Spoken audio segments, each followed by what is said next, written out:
The head coach of your New York Red Bulls 2 is Mr. John Wallenick.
It's the Eastern Conference leaders against the defending champions. Charleston Battery just one loss on the year, first place in the USL's Eastern Conference, taking on the defending USL Cup titleists, the New York Red Bulls 2, trying to break a 3-game losing streak.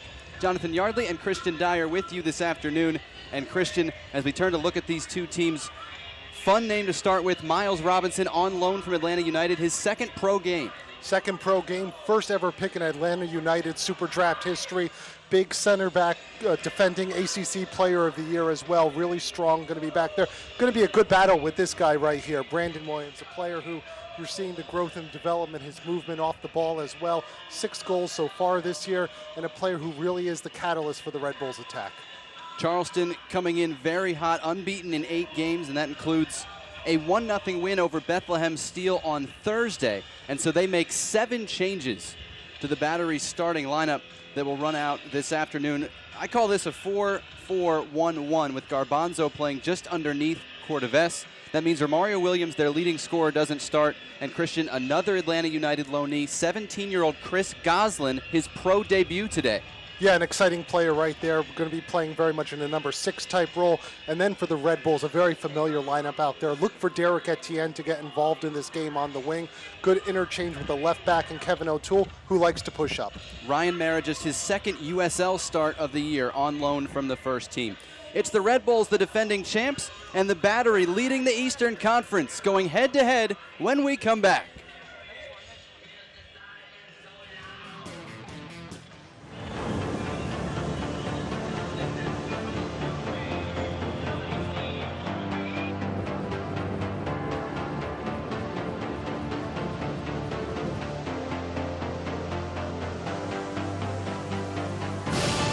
We've raised the stakes. Expectations are high. Our biggest season yet will break records with elite players and future stars, innovative technology, and new homes. We're growing the game in our communities and across the nation. Are you ready?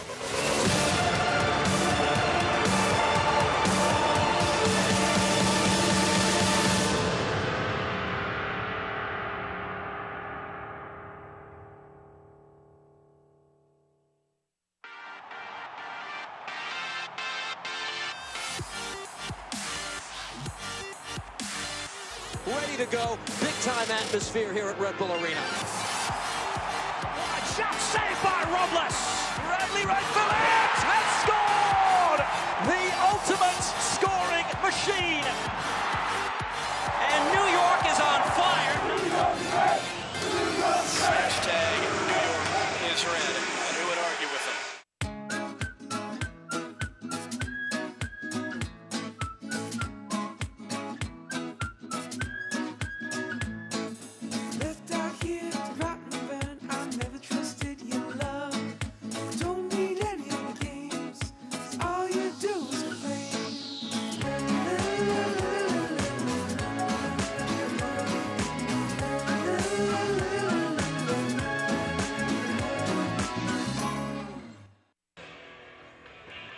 Sunday afternoon in northern New Jersey, and terrific weather for USL action this afternoon. The New York Red Bulls 2 in white, the Charleston Battery in black lining up this afternoon. Kickoff in just a couple of minutes. Charleston leading the Eastern Conference, 7-1-2 record, lead by 2 points over Tampa Bay. The Red Bulls 2 mired in 11th, or a tie for 10th, depending on how you look at it. And again, trying to snap a 3-game losing streak as we listen in here at the MSU Soccer Park on this Memorial Day weekend for the United States National Anthem.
getting ready to go at the MSU Soccer Park on this Sunday afternoon. The Red Bulls 2 and the Charleston Battery. And Christian, we've talked about how good a start Charleston is off to. 7 wins, 1 loss, 2 ties in league play, first in the East. For the Red Bulls, they got off to a decent start, but the last 3 games have been frustrating defensively. Yeah, and it's part about a team that you're seeing an awful lot of the star pieces from last year's USL team, such as a Tyler Adams, are now being assimilated more and more into the senior roster. And for a Charleston team, I really like the way that this team is built right here. You have 6 players on loan from Atlanta United in for this week, but you have 17 players on this roster, all of whom are under the age of 24 years old. This is a young team. It's a team with a lot of CONCACAF star power, Caribbean players coming in. Very balanced team. I like the way that they try to do some sort of build-up through the midfield. The defense, the back line will be very direct, but very compact, that back four that they have there. It's a balanced team. It's a good team, and there's no surprise to me that they're among the top teams in the USL this year. Barjul Pashai, the referee. I'll give you his assistance as we go. You saw the head coaches, Mike Anhauser, his 13th year as the head man for the Charleston Battery. This is a club in its 25th season. Mike Anhauser's been part of it for 24. 6 years as a player, 5 as an assistant coach, and now 13 as the head man. And for the Red Bulls, too, John Walenek, also a former player, also a former assistant coach in the organization, is the head man for the 3rd straight year for Red Bulls, too.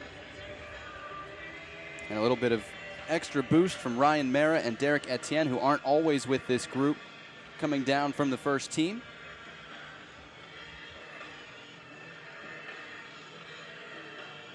And again, the Red Bulls 2 coming off of a 4-3 home loss to Ottawa last week. And the home games here at MSU Soccer Park have been plenty high scoring. So if history's any indication on the Red Bulls side, we're in for some goals. Charleston, a much stingier team. 5 shutouts in 10 league games, but they haven't been shut out this year. Yeah, and just touching on that, this is a very fast turf. It's going to be in the sun. It's going to play high. There's going to be some bounces, but everything looks good. Beautiful day for USL soccer.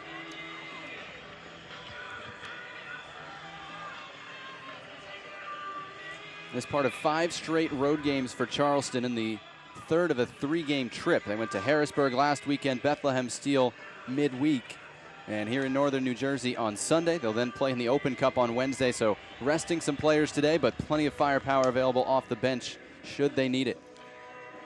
And it is a team that likes to link up with their midfield against a high press like the Red Bulls are going to run out in this 4-2-3-1. It's going to be interesting to see if that back four can find the players there in the center part, the Gosling, the Portillos, the hard-working guys who are going to be doing the running. If they don't see enough of the ball, that high press can certainly play to the advantage of the home team. Underway from the MSU Soccer Park in Montclair, New Jersey, the New York Red Bulls 2, the defending USL Cup champions, but under 500 this year in white and red. And the Charleston Battery, first place in the Eastern Conference, just 1 loss in 10 league games this year in black and gray, attacking right to left. Right away, Jeffrey O'Toole, one of those Atlanta United loanees, won it. And here is Justin Portillo. First professional competitive touch for Chris Goslin. And he keeps it moving to Skylar Thomas, the left back. Miles Robinson, the center back we highlighted before the game. And Chris Goslin, just on 2-game loans from Atlanta United to Charleston, needed some games, and Miles Robinson battling with Brandon Allen for that header there. Robinson started, went all 90 in a shutout win on Thursday. Goslin did not play, and they're both in the lineup today, trying to get ready to compete for some minutes and maybe play in the Open Cup with Atlanta United. They won't play with Charleston for that tournament. And Goslin all building up toward the Under-17 World Cup in India in October.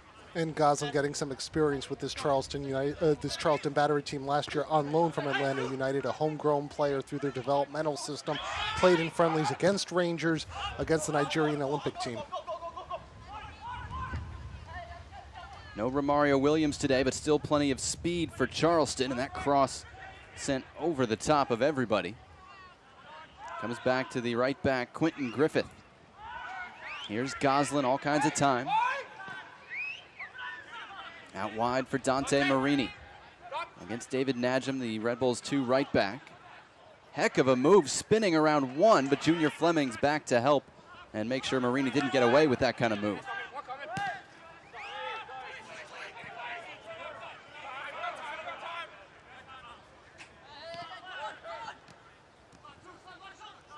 Skylar Thomas on this near side. Started at right back on Thursday. Flips over to the left.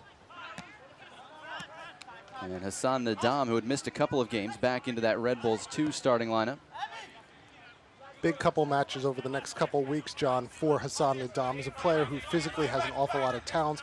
Seen him in the bench now in the 18 for the Red Bulls the past couple weeks. Has yet to feature in an MLS match, but with Open Cup play coming up in a couple weeks, that big match against City FC. Interesting to see a couple strong performances here at the USL level. Does Nadam get his first team feature in the Open Cup in a couple weeks?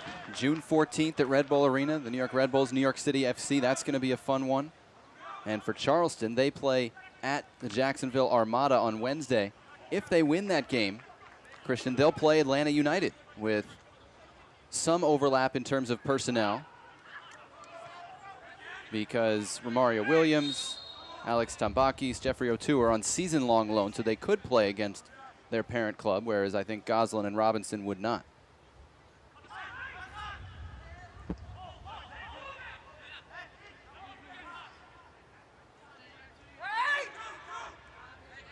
Both these teams very good offensively on the season. Charleston's been good defensively as well, whereas the Red Bulls have not. But Charleston scored at least 2 goals in 7 of their 11 games, and we mentioned have not been shut out. Yeah, 5 shutouts so far this season for Charleston. It's a team with good defensive shape. Etienne plays this through. Brandon Allen brings it back on his left foot, trying to get it back to Derek Etienne. His left-footed shot stopped by Odisnell Cooper, the Charleston goalkeeper. First chance of the game goes to New York. And good awareness there, Brandon Allen, going down that right channel, realizing with the back turn from the sharp angle, his best move was going to be to pull the ball back, played across the center of goal, and Etienne with a good shot. Good first opportunity there for Red Bulls too. Here's Goslin. Picked off by Andrew Tenari, starting in there for the Red Bulls. He finds Junior Flemings in the center circle. Overhit his pass for Allen. It was picked off anyway by Miles Robinson. Hassan Nadam with the intercept at the other end. Good step up there from Nadam, reading the play and cutting off the through ball. Here's Vincent Bezecourt. Again looking for the run of Allen. Again dealt with by Robinson. David Najam, the right back, comes in low for Etienne. Tried to scoop it. Miles Robinson has dealt with everything in the air. And a handball will give the Red Bulls 2 a free kick here, 5 minutes in.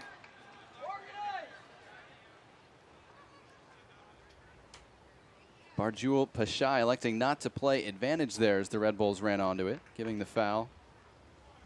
And this is precisely where Vincent Bezecourt scored against Charleston last year.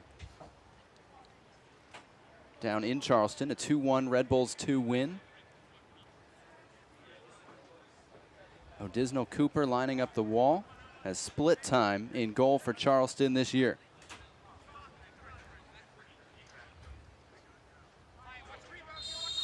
Sixth minute, Bezecourt over the wall, punched away by Cooper at the right-hand post.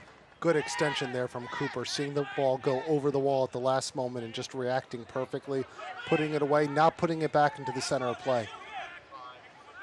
Bezecourt very similar to the one he scored last year, and Cooper able to get to it this time.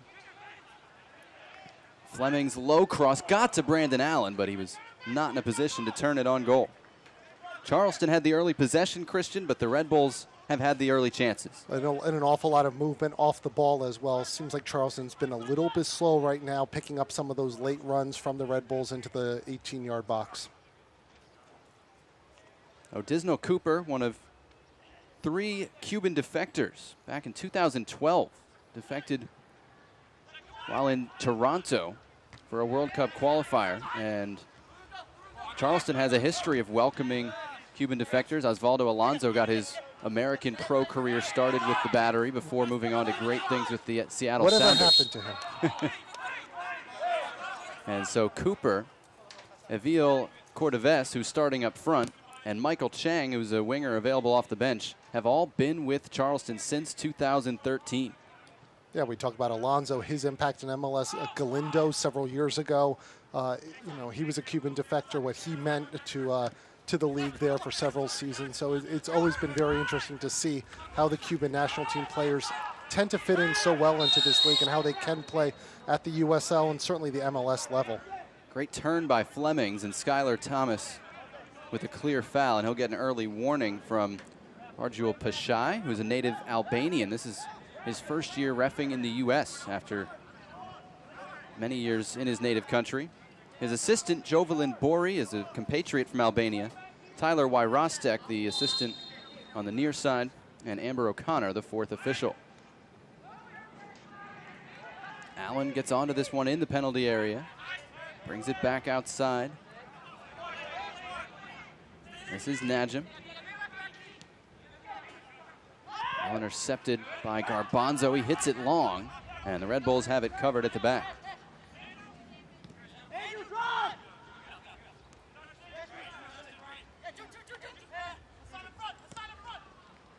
Flemings on the near side, all kinds of space, playing it low. Bezecourt gets there. Miles Robinson did well to deal with him and win the ball. Miles Robinson has been as advertised in the first 8+ minutes. Yeah, good positioning there from Robinson. Neat ball movement by the Red Bulls. Low cross, and Cooper scoops it up.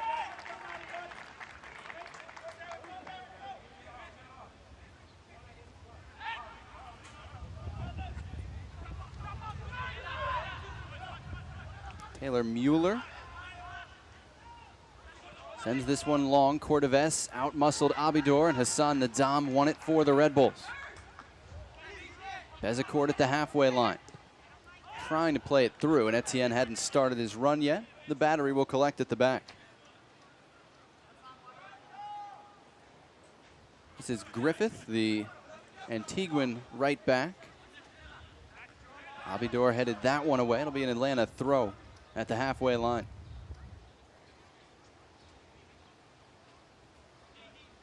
Romario Williams, 8 goals on the year, second in USL, starts the game on the bench for Charleston. He scored the winning goal on Thursday from outside the area, and they'll have him available as a substitute. But Cordoves has been dangerous when he's in there, and he wins a throw in here. Jeffrey O2 drives it wide of the net with his left foot. He scored in their first round, or second round, but their first game in the Open Cup, win over the amateur Atlanta Silverbacks. The Atlanta Silverbacks have a history with this New York Red Bulls organization. About 5 or 6 years ago, Makumba Kanji made the transition from the Atlanta Silverbacks up to the Red Bulls. It's a very different Atlanta Silverbacks now playing in the NPSL. Fans, stay up to date on the latest USL news and information from around the league by tuning into USL Coast to Coast with Mike Watts, Monday nights, 9 o'clock Eastern on Sirius XM FC, channel 85. Also, don't forget, Sirius XM FC will air the USL Game of the Week. Go to uslsoccer.com for specific dates and times. Only USL action at the moment is our game. Glad you could join us. New York Red Bulls 2 in white, Charleston Battery in black and gray. 3 more games later today, available on this same USL YouTube channel. Cross back post. Flemings did get ahead to it, but it's out for a Charleston goal kick. Fans, stay up to date on the latest USL news and information from around the league. Last 3 games, Christian, Red Bulls 2 have allowed 11 goals. They've gone 8 games without posting a shutout, just 2 wins in that time. What's going on defensively, and how much is it a concern for John Wallneck at this point in the year? Well, you know, it is a very different back line than what was seen last year when there was an awful lot of stability there in that back four. But I think it's some growing pains. And when you look at a team that's affiliated with an MLS roster, yeah, you kind of expect it's going to be about developing certain key individuals to take that jump up to the next level, and I think that's the case here. Hassan Nadam, Kevin O'Toole, players with potentially big upside, being able just to get them on the field in minutes is going to be important. Bezecourt has this one, dropping it off for Flemings. Tenari Basulovic. Here's Derek Etienne in the D. Tried to find Allen, who wasn't expecting it, and it deflects to the goalkeeper, Cooper.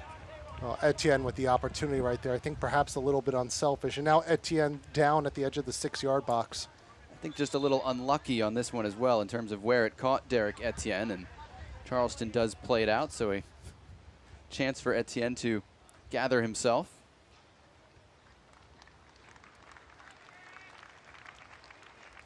And it is a very different Red Bulls 2 group from last year in terms of personnel throughout. They try to play the same style, and today we have the goalkeeper for much of last year, Ryan Mara, back with the Red Bulls 2, just his second game at the USL level this year. But Mara last year, 21 games in the regular season, 11 shutouts, and the 4 playoff games, including some shootout heroics. And Ryan Mara's really coming back from a devastating injury several years ago.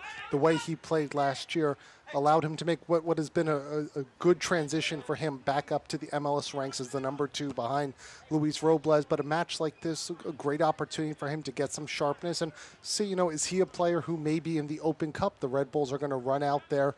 That would be a really interesting storyline given the fact that Mara was on loan for a full year in New York City FC's inaugural season, played one regular season match in MLS for the organization. But wouldn't that be some story for Ryan Mara to be able to potentially come back and play against that team? If only Jason Kreis were still there, the guy who didn't give him a shot most of that year. Jason Kreis, of course, now the head coach with Orlando, but that's worked out pretty well for Jason. Exactly. Kreis. And Adrian Heath seems happy enough with Minnesota beating Orlando. Especially after this past weekend. Etienne spots Flemings and picks him out with some space against Skylar Thomas. Left-footed ball is deflected up by Portillo. Not cleared yet. Kevin O'Toole, his only goal with the Red Bulls 2 against this Charleston team. As Etienne plays it into the box, and the return pass will result in a foul against Brandon Allen, I think, for a high kick. But you were there. It was last July, right? Kevin O'Toole floats in a cross. Everybody went for it. Nobody touched it. And the high school student had his first pro goal from about 40 yards away. I don't even remember what my wife asked me to get from the food store yesterday. You're expecting me to remember back to last July, John? I remember. I wasn't even there, so I'm not sure what's going on with you. I was too busy watching Rangers. Dante Marini's cross drifts and runs out of play for a Red Bulls 2 goal kick.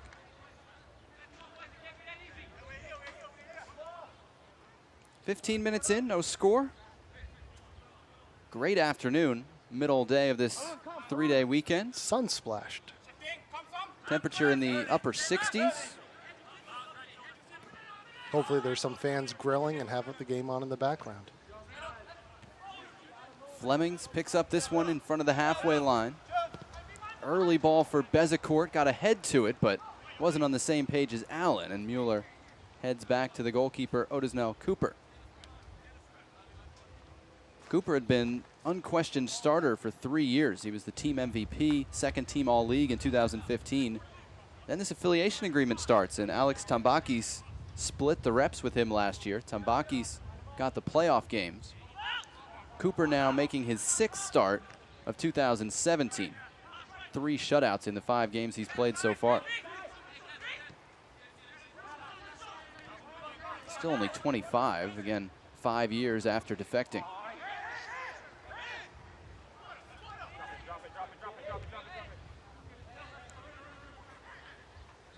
Skylar Thomas, former Toronto FC minor leaguer, after he was drafted in 2015. Mostly at center back, but he's played out wide for Charleston to find a spot on the field. He's on it again here.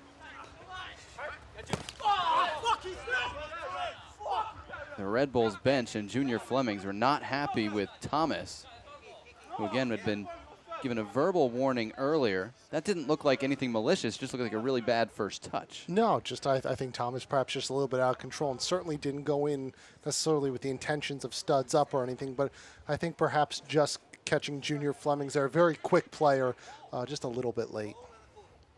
And John Wahlenek trying to get an explanation. He doesn't appear satisfied. But no, he's definitely not. It's not going to make him feel any better.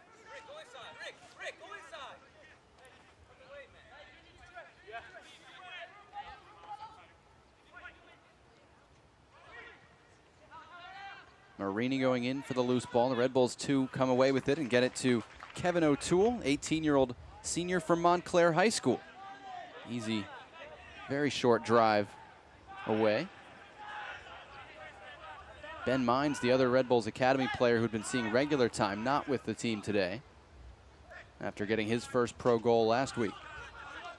He looks like a special talent. Comfort on the ball, good understanding, makes well-timed runs, and just the latest, it seems like just when you thought the Red Bulls Academy couldn't produce any more players. Oh, they're not stopping anytime soon.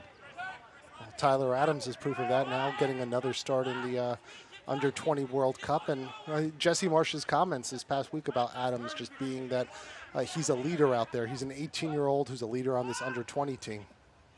Bezecourt with Etienne. They couldn't connect. Griffith mishit his clearance. Kept alive by Basulovic. Perhaps a little bit too cheeky right there from Etienne. That'll be a free kick for Charleston.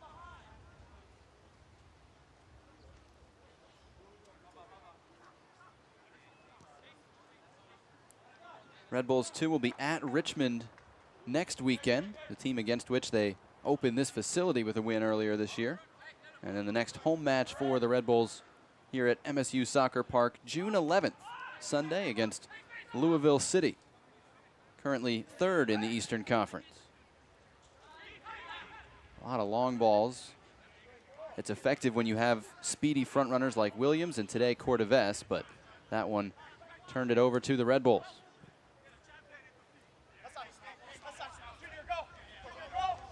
Hassan Nadam, 18-year-old carrying forward, finds Flemings. He's been dangerous throughout.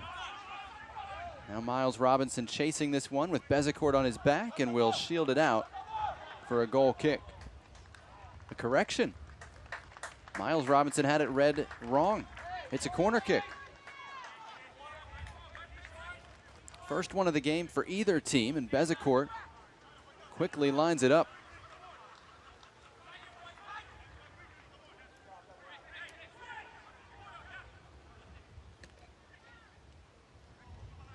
Bezecourt swings in the corner, going back post. Flemings is there, but it's caught by Cooper under some pressure.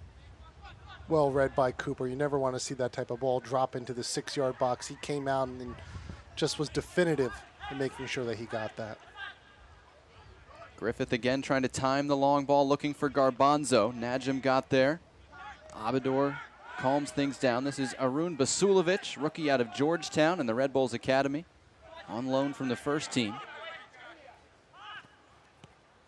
Gets it back from Najim, goes inside for Tenari. Too far for Najim. Skylar Thomas, though, kind of lingers on it and has to give away a throw-in. Nike is an official sponsor of the USL. For more information, visit NikeSoccer.com. Here's Bezecourt.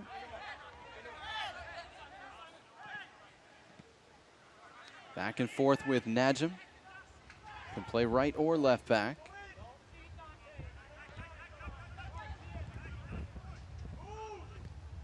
Early ball looking for Allen, but too far in front of him.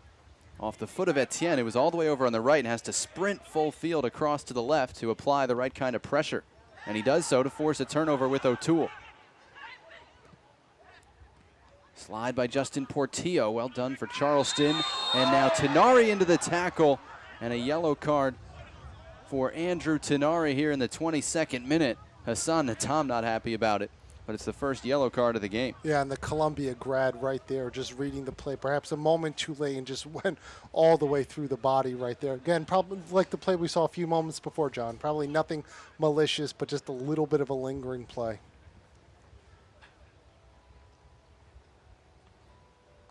Charleston bench, the opposite reaction to that of John Walleneck a minute ago. Stoic as always, like Anheuser, Dusty Hudock, and the Charleston Brain Trust. Well, Anheuser's seen it all with this organization. Exactly. O'Toole heads that away for a Charleston throw. Now, usually they have O'Brien Woodbine as one of their outside backs, and he can reach the 6-yard box with his throw-ins. They're very dangerous on all kinds of set pieces. I don't know that Griffith has quite the same range.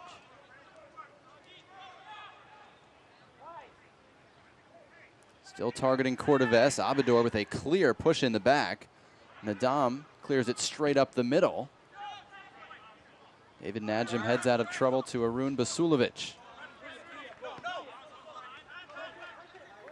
Leads the USL in passes attempted.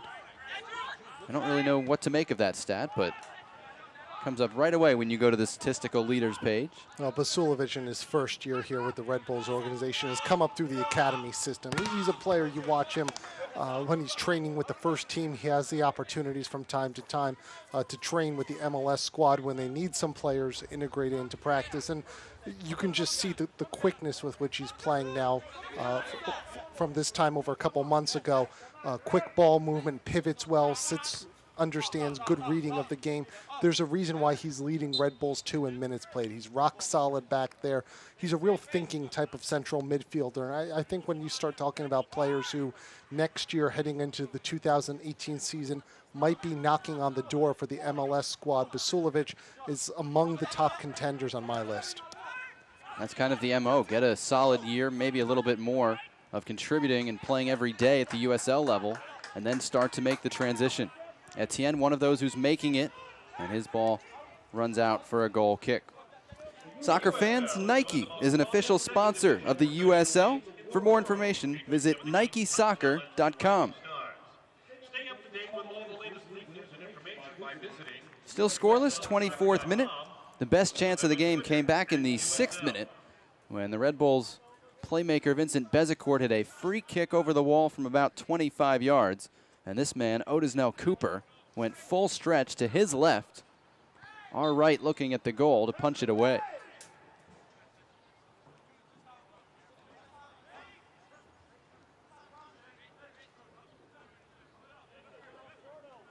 The 17-year-old Chris Goslin to restart. Cortevas trying to hold off Abidor. Red Bulls converge on him and are now able to clear. Yeah, 25 minutes in the match. We haven't called Goslin's name a whole lot, and that's a good thing for as Goslin draws a foul right there. But, you know, it's a good thing for a holding midfielder. He's settled in, hasn't had any major turnovers. I think he's done some good job defensively. Doesn't appear overmatched. And talk about a player going off to the Under-17 World Cup in a couple weeks' time. To be able to get some of these experiences under his belt, it won't be quite as overwhelming. Portillo sends in the free kick. Skylar Thomas was the target. It was too tall for him. And it's cleared toward the halfway line. Charleston scores a lot of goals from Portillo set pieces. That one was a little far out, but Miles Robinson keeps that alive. Cortevas rips it, but didn't hit it cleanly, and it rolls wide. And Portillo's a player I really like. He's a good, hard-working guy, brings a tremendous work rate into the game, someone who's a part of the MLS Combine. A lot of teams were interested in him, thought that he was perhaps a little undersized for some of the big bodies that you're facing on an MLS level week in, week out. But I think he's a player who can play at the MLS level, certainly, and he's been showing it today with some of the crisp ball movement, but the high amount of work he's bringing to this Charleston midfield. Portillo tied for the USL lead in assists with 5. Pierre Da Silva of Orlando City B is the other one with 5 assists on the year. But how many assists attempted? A lot? You were making fun of the passes attempted before. Yeah.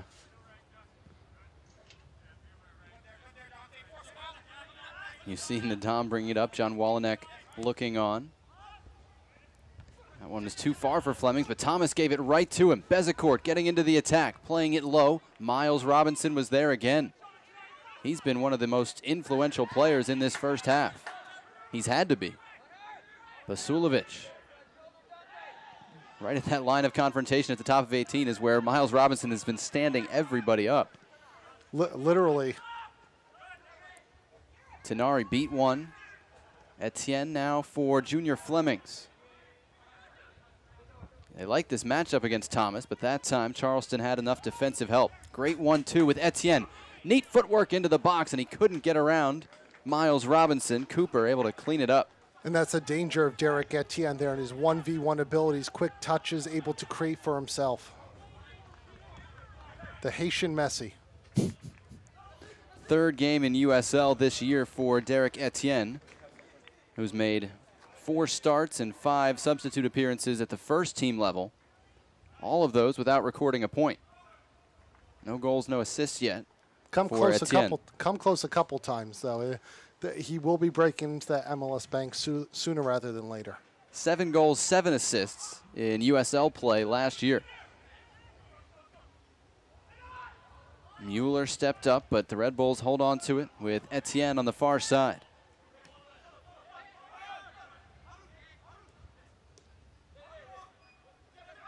Arun Basulovic switching it for Nadam.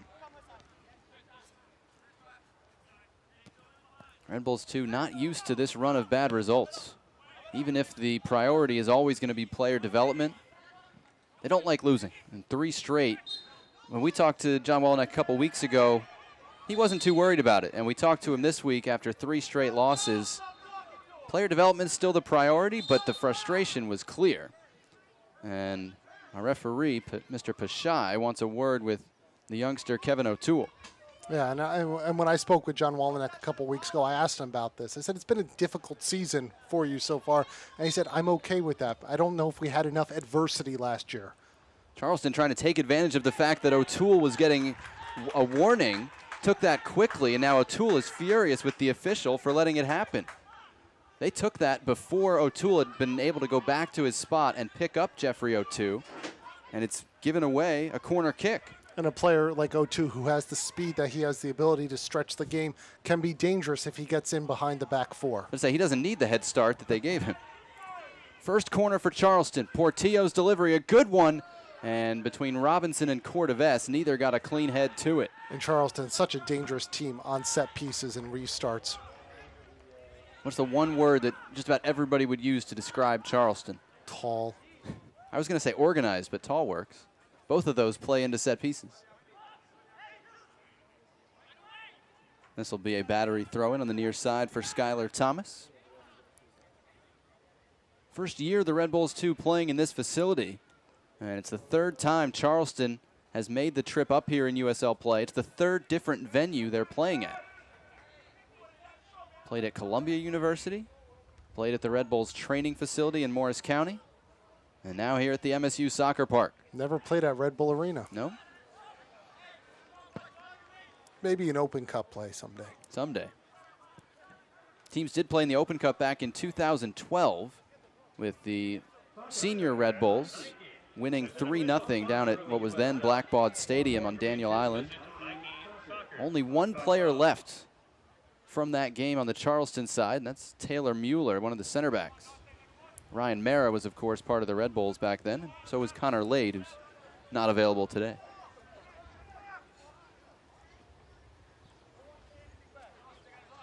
All-time meeting between the teams, if you count the Red Bulls' reserve game against them in 2014, tied 1-1-3. Split 2 games last year and had tied 3 before that.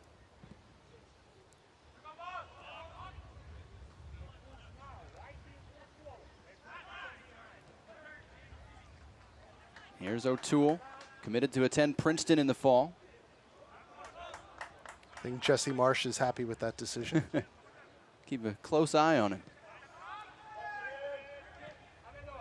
Cross headed out by Mueller, falls to David Najim.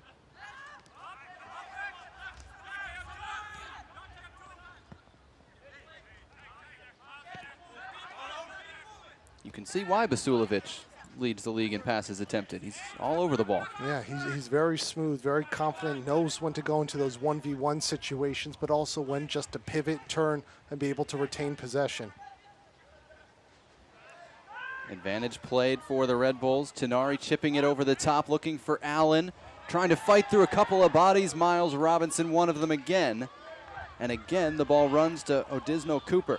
Yeah, good job there by the center back pairings, Mueller and Robinson, fronting and backing up Allen, not allowing him to turn. A little bit of gamesmanship there from Brandon Allen. Yeah, I don't know who thinks blocking a punt is a good idea, but not on this side of the NFL.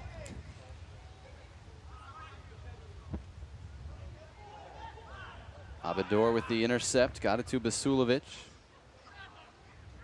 Let's talk about Nadam for a second. I think very underrated first half for him. Covers an awful lot of ground. His vision, though, his passing out of the back, we're seeing improving from where he was at the start of the USL season, and a player who I think is knocking on the door, not just the 18 where he's been the past few weeks at the MLS level, but with the center back situation for the Red Bulls, could see him getting minutes. We talked about it at the Open Cup, but potentially at the MLS level. But Christian, he didn't get the call last night. They had a center back get hurt late in the first team game.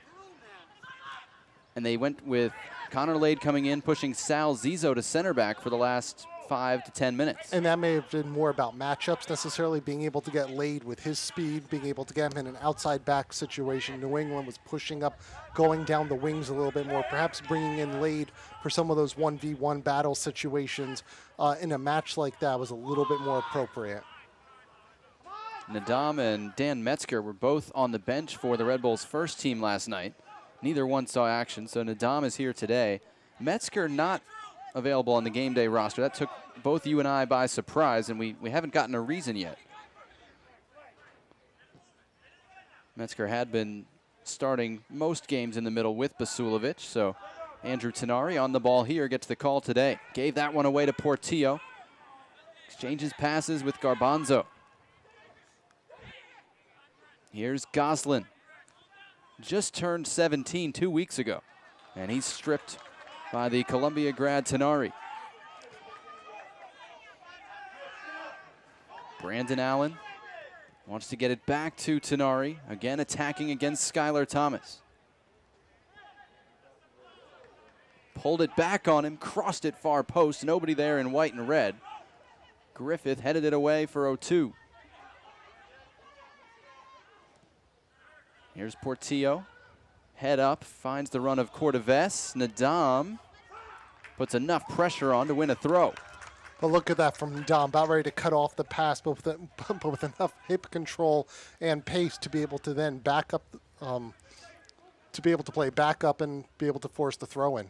To adjust and realize he had misread it just a little bit.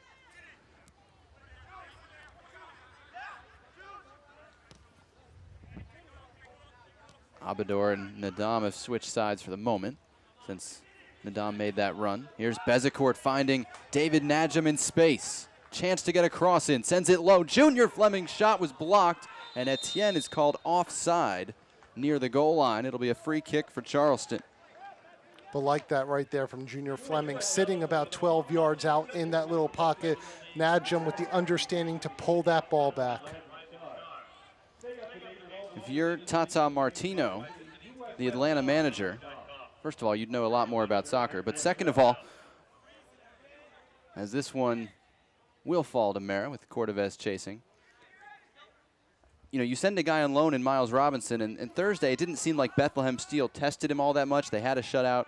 He didn't get all that many touches. He has been active and tested in this first half. And positionally very solid as well, and his coordination with the rest of the back line moving forward as a unit.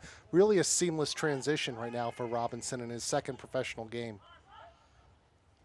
Phenomenal athlete, could have gone and played college basketball coming out of Arlington, Massachusetts. Great through ball, but the offside flag is up.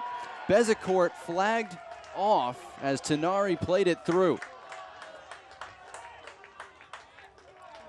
And that was Jovelyn Bori. No hesitation in flagging it. The Red Bulls thought he had timed it perfectly. Yeah, that was a well-timed run. And when you see your holding midfielders pushing up there in the way that they was, Tenari making that run, holding it, cutting, kind of waiting along the back line, and then finding that little pocket of space.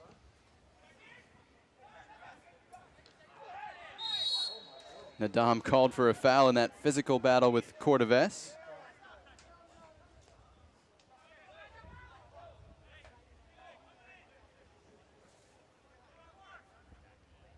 There'll be another free kick chance for Charleston. Still a deep one, but Robinson, Cordoves, Mueller, and Thomas. Every one of them. And Portillo strikes a nice free kick as well. It's not going to be lofted in, it's going to be driven in, and with some of the big heads there, big targets there in the 18. Portillo delivers, headed out by Abidor. Vincent Bezecourt for the Red Bulls. Nice run by Mueller, though, into the box. Got a step on Marini, kept the ball in, but lost his footing. And it'll be a Charleston throw on that near side. Yeah. And Dante Marini there with one of the most interesting Wikipedia pages out there. His stud female soccer player sister helped him get to this level. That's what it said. That is an exact quote from Dante Marini's Wikipedia page. That's why you should or should not consult Wikipedia. Good enough for Michael Scott, it's good enough for me. Skylar Thomas with the intercept at the halfway line. And that one's going to run out for a Red Bulls throw. Fans, stay up to date on the latest USL news and information from around the league by tuning into USL Coast to Coast, with Mike Watts hosting Mondays at 9 o'clock Eastern on SiriusXM FC, Channel 85. Also, don't forget, SiriusXM FC will air the USL Game of the Week.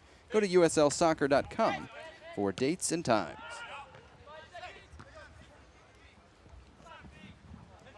Ton of action, of course, already completed yesterday in the USL. We'll get you up to date on some of that at halftime. 3 more games to go today.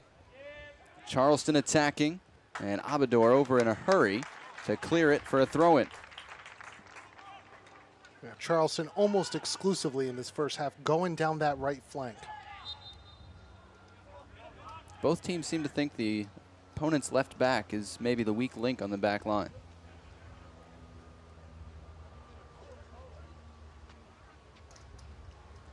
Ryan Mara asking for it early from Abador.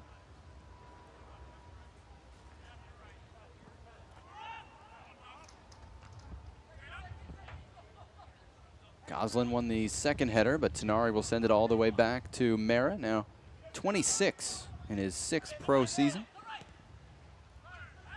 Starter for the Red Bulls back in 2012 and has just had the 1 MLS game since. When you're playing behind Luis Robles, who's played 169 in a row, regular season and playoff, not a lot of minutes to go around. And right before that injury that he had in 2012, we were talking about Ryan Mara being a player who's going to be an MLS Rookie of the Year candidate, stepped right into the starting job as a rookie out of Fordham in 2012, was getting looks from the Irish under-21 national team. There was talks of him potentially getting a call-up, things that were squashed at the time by the current coaching staff who wanted him to focus on his MLS level play. But this is a guy who can play at that level. And not only are we talking about him being a great backstop there in terms of a goalkeeper, but his distribution, his reading, his understanding of the game, his communication, all things that he brings down here on a temporary loan to the USL level that can benefit him. And we've seen the backline, backline that's struggled the past few weeks, been very compact, very tidy, and Mara's been there when they've needed him to be.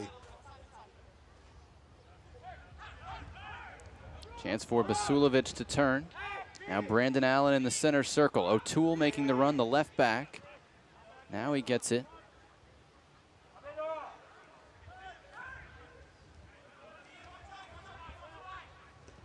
O'Toole decides to switch for Nadam. Ricky Garbanzo applying pressure. They call him Tricky Ricky, and he's got a chance to get to this one. Beats Mara to it, taken down with a heavy tackle.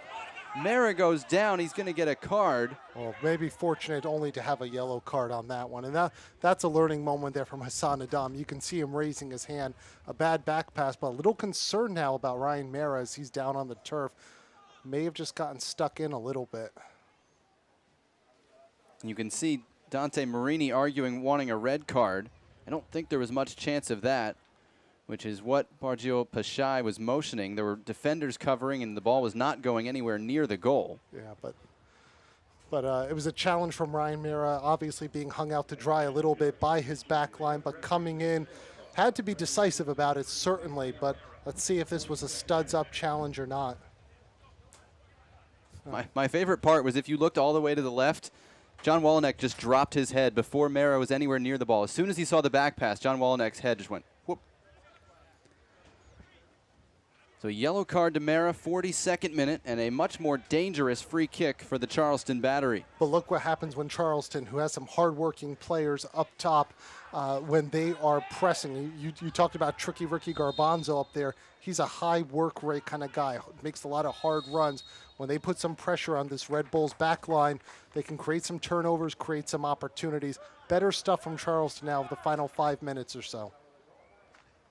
Best scoring chance of this first half was still Vincent Bezecourt's free kick way back in the 6th minute that Odisno Cooper punched off the post. And a couple of yellow cards issued to the Red Bulls. 4 shots for New York, 2 for Charleston. Not quite the offensive fireworks we're used to seeing from Red Bulls 2 games and from Charleston games. Again, they haven't been shut out this year. Yeah, but it's the Charleston back line that has been very, very good so far this year, no matter the personnel that they've had. 5 shutouts so far throughout the USL season, and just growing in confidence, it seems, week in, week out. Another bad back pass. Cordovez first to it, 1 against 2.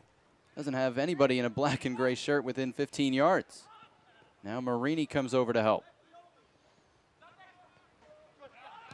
Cordovez has done some good things in this first half in terms of the ball winning, making runs, but just not enough offensive support from this midfield. Skylar Thomas under some pressure, heads that back to Cooper, who throws out quickly. Seems ambidextrous with the throws for Quentin Griffith. Not only that, he's good with both hands. That was a joke.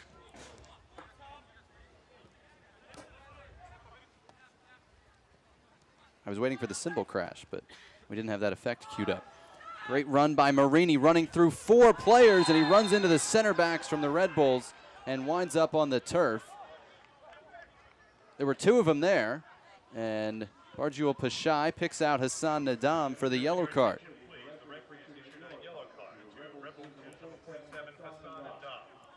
It was a great run by Marini. He's already gotten by 3 players, and now he comes up against the center backs.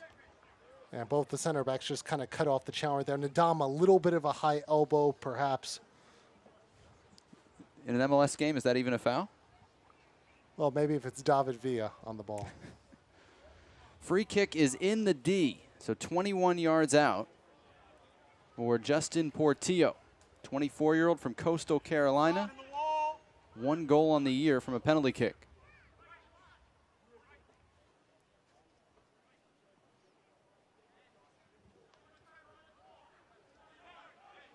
Red Bull's best chance came from a free kick. Here's Charleston's opportunity. Justin Portillo finds the top corner. What a free kick from Portillo, and Charleston takes the lead, trying to put up the perfect ending to this road trip.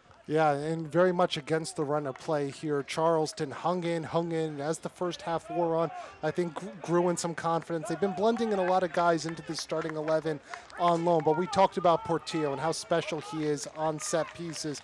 This is a player who just stands up right here, about 20 yards out, puts it perfectly over the wall. Ryan Mara, nothing he could do to stop that one. We see so many guys from there try to whip it in with real velocity. This was placement. That was floated. And floated perfectly to the top corner. And again, the Red Bulls will say that the foul call was harsh. Charleston won't care. Another goal from a set piece and a likely halftime lead for the Battery. Poor Ryan Maras faced 2 shots in USL this year that have forced a save. He hasn't made either. He's given up 2 goals. Lost 1-0 at home against Harrisburg earlier this year and trails 1-0 to the Charleston Battery here. Jeffrey O'Toole. Chris Gosselin's pass picked off, well read by Tenari. See if the Red Bulls can get one last rush forward. There's the whistle for halftime at MSU Soccer Park.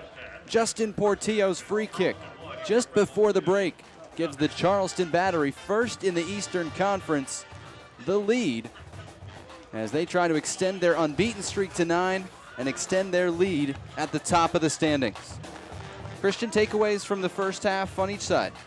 Yeah, for the Red Bulls, I think it's just that they did a really good job controlling the tempo, controlling the flow. When the high press was on, they were able to create some turnovers, but opportunities, a number of half chances, unable to convert them. And Charleston, I think after a shaky opening 15 minutes or so, really grew in some confidence, built up some possession, and then were finally able to get that breakthrough on the set piece from Portillo. So the free kick goal from Justin Portillo in the 45th minute, his second of the year, gives the Charleston Battery a 1-0 lead over the New York Red Bulls 2 through 45 minutes at MSU Soccer Park. We'll take a quick break, come back with first half highlights, stats, and much more at half.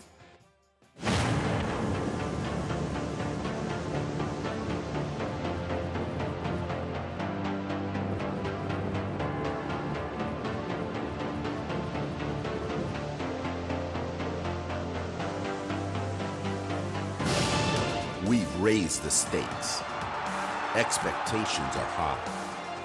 Our biggest season yet will break records with elite players and future stars. Innovative technology and new homes. We're growing the game in our communities and across the nation. Are you ready?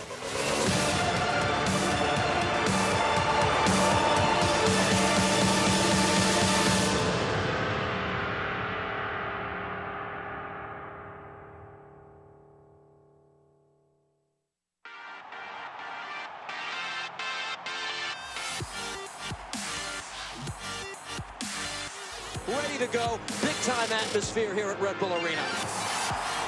Wide shot saved by Robles. Bradley right for it has scored! The ultimate scoring machine. And New York is on fire. Hashtag New York is red. And who would argue with them?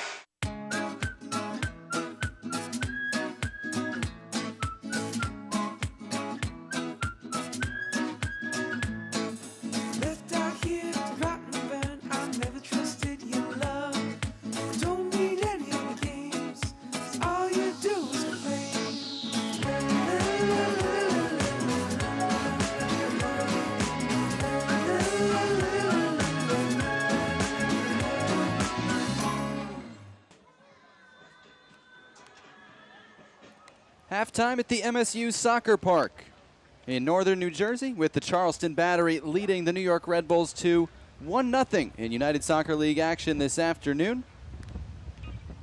Good first half, with the New York Red Bulls 2 having the better scoring chances in the early part of it, and Charleston picking up its game toward the end and then capping it off with a free kick from Justin Portillo in the 45th minute. As we turn to highlights from the first half of action, and Charleston came out controlling a lot of the ball, but in the early part of that first half, the only team creating chances really dangerous around goal was the Red Bulls. Yeah, the Red Bulls were the far more dynamic team, 1v1 individually, winning all the battles, getting the majority of the second balls, that high press really sort of pinching in, but it was also a very physical first half as well. The Ryan Mera having to step on out from a bad back pass from Hassan Nadam, kind of being hung out to dry right there. I think Charleston probably screaming and saying that should have been a red card. And this here foul from Hassan Nadam setting up the free kick. A few moments later, Portillo would put it in to give Charleston the 1-0 lead at halftime. Dante Marini drew it, beating several players off the dribble, then getting fouled, and here's the free kick floated right inside the post and out of the reach of Ryan Mera. A well-taken free kick right there. Second goal of the year for Justin Portillo, and it gives Charleston the lead. And really the difference in the game is the two free kicks. Way back in the 6th minute, Vincent Bezecourt had one for the Red Bulls. Took it really well, put it near the post, and Odisno Cooper got over to make the save. Justin Portillo a little bit closer to goal and a little bit better on the second one. Yeah, Cooper standing very strong on that free kick opportunity, going full extension, punching it away, setting it out, doing exactly textbook what you want to see from a goalkeeper there. And Ryan Mera, you can't fault him at all for that one. That was a well-taken, gutsy free kick there from Portillo. Memorial Day, so we hope you've got your snacks on hand and your hot dogs, hamburgers, or whatever else you have in mind for this Memorial Day afternoon. They certainly do here at the MSU Soccer Park. And Charleston leading the New York Red Bulls 1-0 through 45 minutes.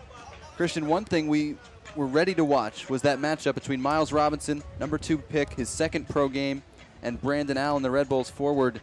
advantage Robinson in the first half? Yeah, the two players we talked about to keep our eyes on in this match, and Miles Robinson stepping in, second professional appearance, the number 2 overall pick in the Super Draft. We know the physical skill sets. You talked about him potentially being a college basketball player as well.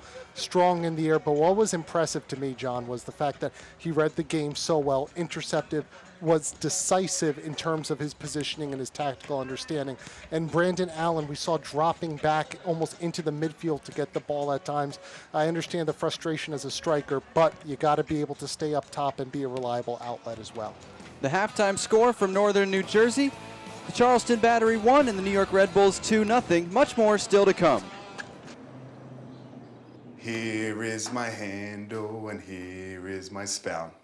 When I get all steamed up, then I shout. Tip me over and pour me out. Oh. It only takes a moment to make a moment. Cheers. Peace. Take time to be a dad today.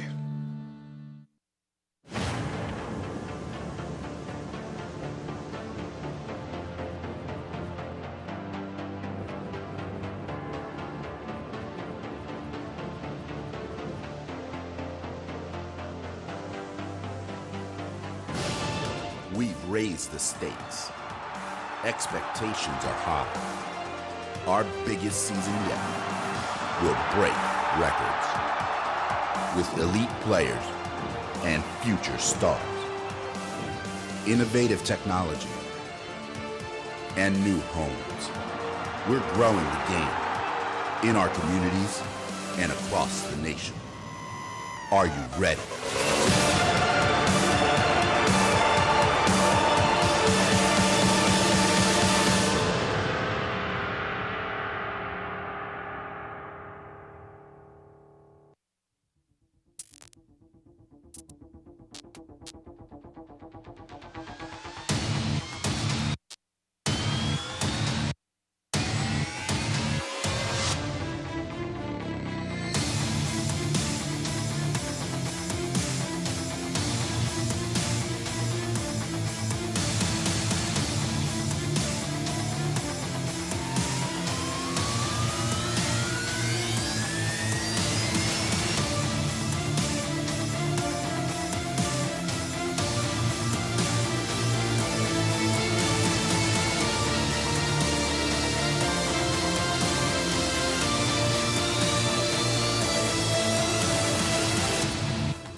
The USL's all-time leading scorer has added another accolade to his resume. Here's Kelly.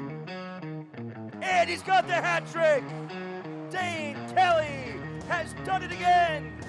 Back-to-back games, 3 goals for Kelly. Dane Kelly is now the only player in USL history to score back-to-back hat tricks. Kelly notched his first 3-goal game in Reno's first win in club history. Carries the ball ahead into an attacking position. He scored in the 2nd minute. Together before they get another goal. Brown Kelly, that's 2 in 6 minutes. Kelly, he steps over and he puts it in off the post. That is a hat trick in the 66th minute. The second occurred in front of a home crowd, leading Reno to their first ever win at Greater Nevada Field. Brent Richards finds Kelly, and Dane Kelly! Goal! Kelly finds net again! Here's Kelly. And he's got the hat trick! Dane Kelly has done it again! Kelly was honored with 2 USL Player of the Week recognitions following his back-to-back performances. For USL Network, I'm Morgan Conklin.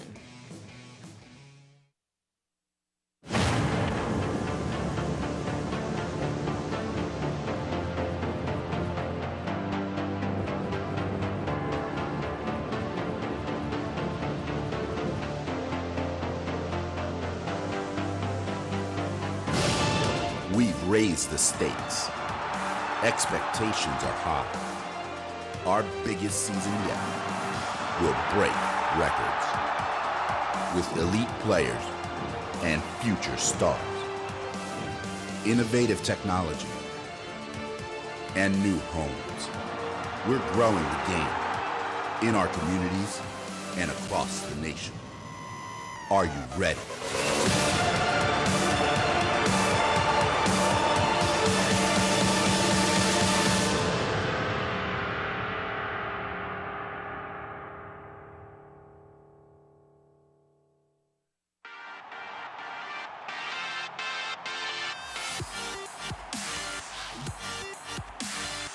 Ready to go. Big time atmosphere here at Red Bull Arena. Wide shot saved by Robles. Bradley right for it has scored! The ultimate scoring machine. And New York is on fire. Hashtag New York is red. And who would argue with them?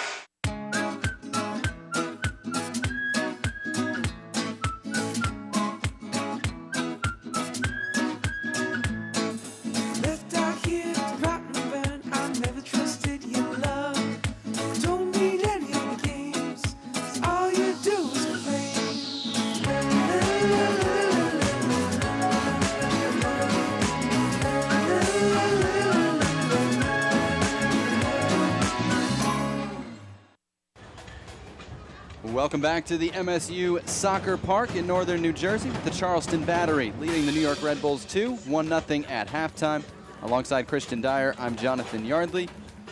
Enjoyable one so far, Christian, and it's just part of a busy weekend in USL play. Lengthy out-of-town scoreboard. You want to do it or should I?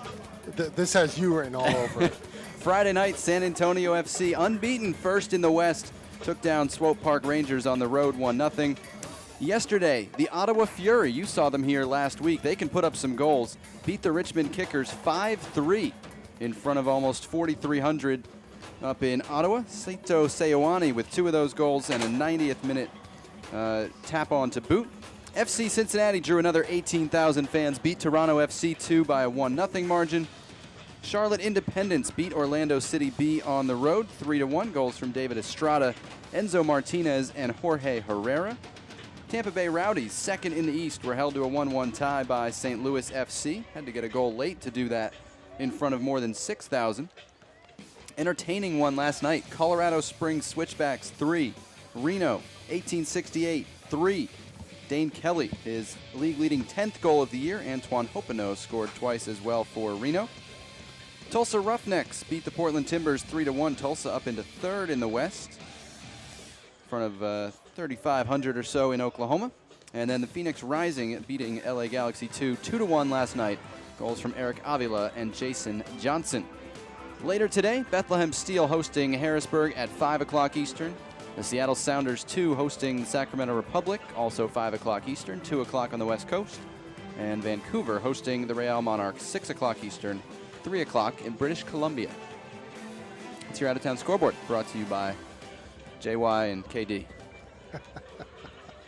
John Walenek and the Red Bulls returning to the field for the second half. Adjustments that might be coming on either side, Christian. What was the message at halftime without you actually being in there and listening to it?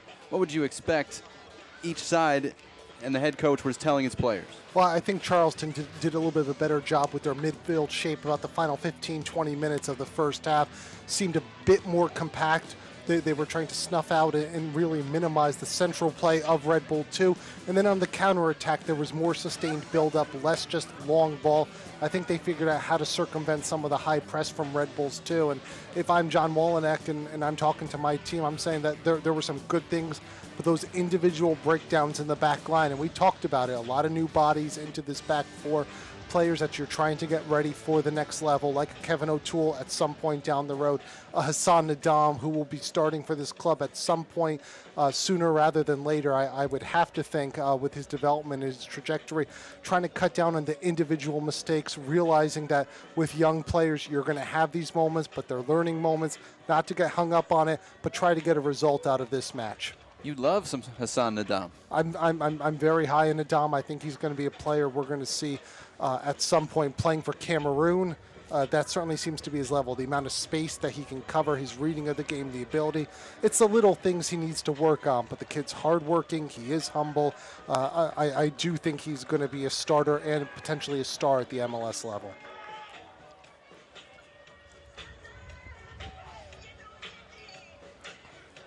No changes for either team as we get ready to start the second half with the Charleston Battery leading 1-0 on the late first half free kick from Justin Portillo. Second half underway. Charleston in black and gray attacking left to right in the second half. And the New York Red Bulls, too, the defending champions, but under 500 this year, trying to come from behind in white and red, attacking right to left. Early cross from the Battery. Ryan Mara has it at the edge of the 6. And throws out quickly for Junior Flemings. Arun Basulovic, one of the central midfielders for New York. We'll reset the lineups for you as we go here in the second half. This is Derek Etienne. Always has some nifty footwork.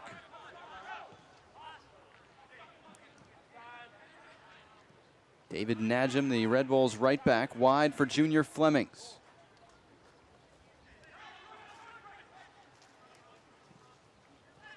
Etienne back to goal. Trying to unlock 9 players and a goalkeeper. Defending tight. Flemings into the penalty area and wins a corner kick for the Red Bulls. And very quietly, Junior Flemings had a good first half for the Red Bulls. I thought some of his 1v1 in attacking situations was very good, with smart decisions on the ball. We've seen his growth now over about a year and a half here with the Red Bulls. Someone who I do think that we could see potentially this summer Open Cup play as well as Champions League play be an option for the Red Bulls MLS squad off the bench. Bezecourt's corner near post, headed toward the top of the 18, and now cleared backward to the Red Bulls left back, O'Toole. Najim, the right back, stepping forward. Had space for Bezecourt, but it was picked off by Dante Marini, and he's off to the races. Andrew Tenari able to slow him down. For the Red Bulls, a 4-2-3-1 with Ryan Mara in goal. David Najim, the right back. Hassan Nadam, David Abador, the center backs. And Kevin O'Toole, the academy youngster, at left back. Holding midfielders, Andrew Tenari and Arun Basulovic. Attacking midfielders, Junior Flemings on the right. Vincent Bezecourt in the middle. Derek Etienne on the left. Brandon Allen, the true forward for the Red Bulls. On the Charleston side, 4-4-1-1 or 4-4-2, depending on how you look at it. Odisno Cooper, the goalkeeper. Quentin Griffith, the right back. Taylor Mueller and Miles Robinson, the center backs. Skylar Thomas on the left. Holding midfielders, Chris Goslin and Justin Portillo. The wingers, Jeffrey O'Toole on the right, Dante Marini on the left. Ricky Garbanzo and Javier Cordoves up front for Charleston.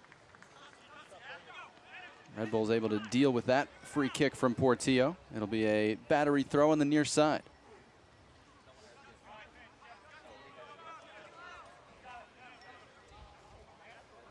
Red Bulls have dropped 3 straight. 3-5-2 on the year. Outside of the playoff picture in the Eastern Conference of the USL right now. Charleston first in the East, trying to add to their lead after Tampa Bay was held to a tie last night. Etienne throws quickly for Bezecourt. Early ball finds Junior Flemings into the penalty area, trying to cut it back. Thomas slowed him down, and Flemings didn't have anybody on the receiving end of that pass. Well, 4 minutes into the second half already, we see Red Bulls 2 trying to get Junior Flemings more involved down that right side with his pace, his ability to take on defenders. He is one of the most dangerous attacking options in all the USL. Former Jamaican under-17 national team player.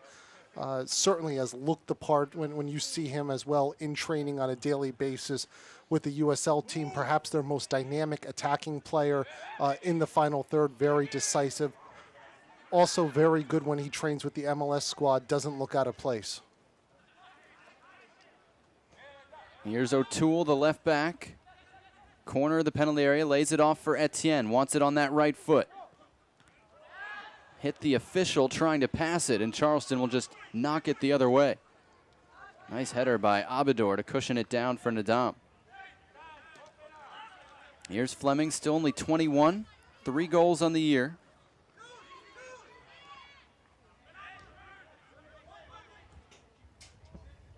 Tenari couldn't bring that one in, and Thomas knocks it out of bounds at midfield.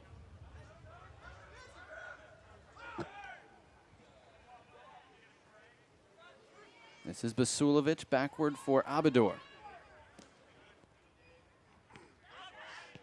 O'Toole forward with the outside of his right. Etienne's going to get there, played across, punched away. The rebound is fired over the top by Bezecourt. Great chance for the Red Bulls to tie it, and they can't convert. Well, great opportunities there down the left flank. I really like O'Toole with his combination play right there. But Etienne, such a dangerous player when he gets inside the 18 area. And Bezecourt, great opportunity, unable to put it on frame.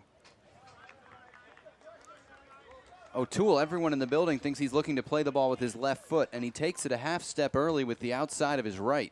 I think it took everybody except perhaps Etienne by surprise.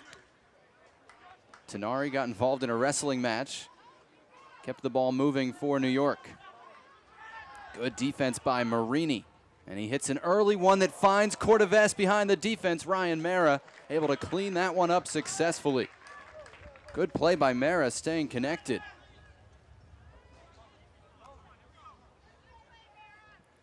And that's what Ryan Mara brings. We talked about in the first half his ability to read the game, but also very good footwork as well. Good solid clearance right there. Make no mistakes about it. Gets it out of bounds. So the Red Bulls almost got burned there by the speed of Cortevas. Still just a 1-0 game as Flemings tries to come up with the ball. He got a foot to it against Miles Robinson, but the Syracuse man recovers. That'll be a Charleston throw. Skylar Thomas is in no hurry. He really does have that Kai Kamara hairstyle working. I wonder if he likes Chipotle as much, though. I'm not sure anyone does. I was just going to say, nobody can match Kai Kamara's allegiance, or very few.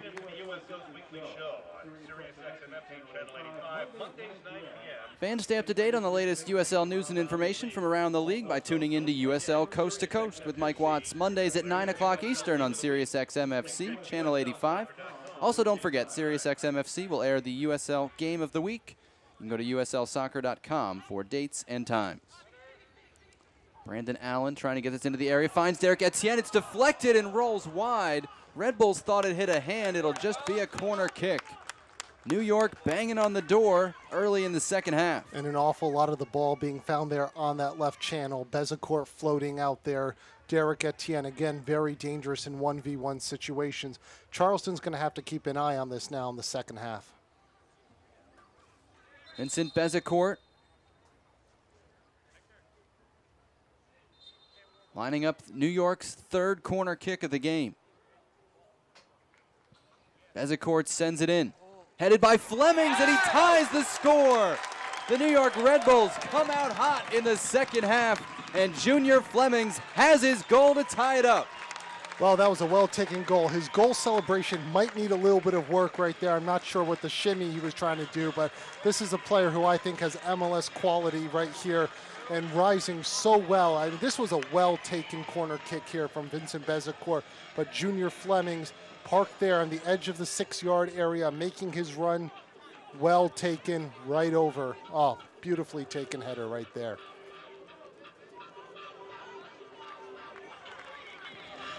Here's another look at it. Nothing they could do there on the near post. It was Cortevas who was trying to mark him. And gives up the 4th goal of the year for Junior Flemings. Assist number 5 for Vincent Bezecourt to bring him into a tie for the USL lead with Justin Portillo, who's in this game for Charleston, and Pierre De Silva of Orlando City B. And now the Red Bulls another free kick on that left side. Well, 10 minutes into the second half, and Kevin O'Toole's been very active down that left flank, pushing forward. We've seen him with the right foot, but very solid in his individual attacking abilities for the 17-year-old left back. It's been a good weekend for Red Bulls left backs. Kamar Lawrence setting up 2 goals for the Red Bulls on Saturday night. Basulovic sends this one in, and Cooper at the top of his grasp hauled it in.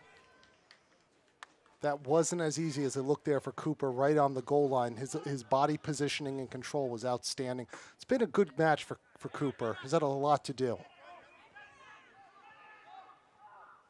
So Charleston took the lead right before halftime. Justin Portillo's direct free kick.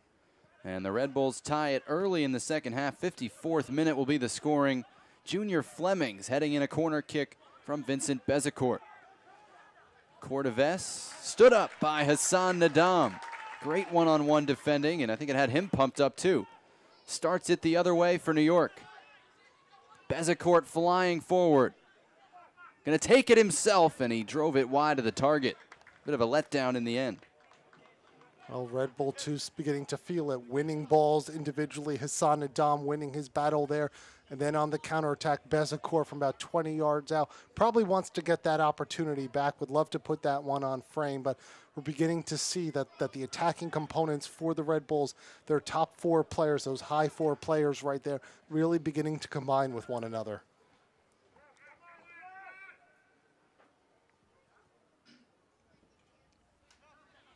Cooper restarts, looking for Cordoves. Second ball won by Tenari for the Red Bulls.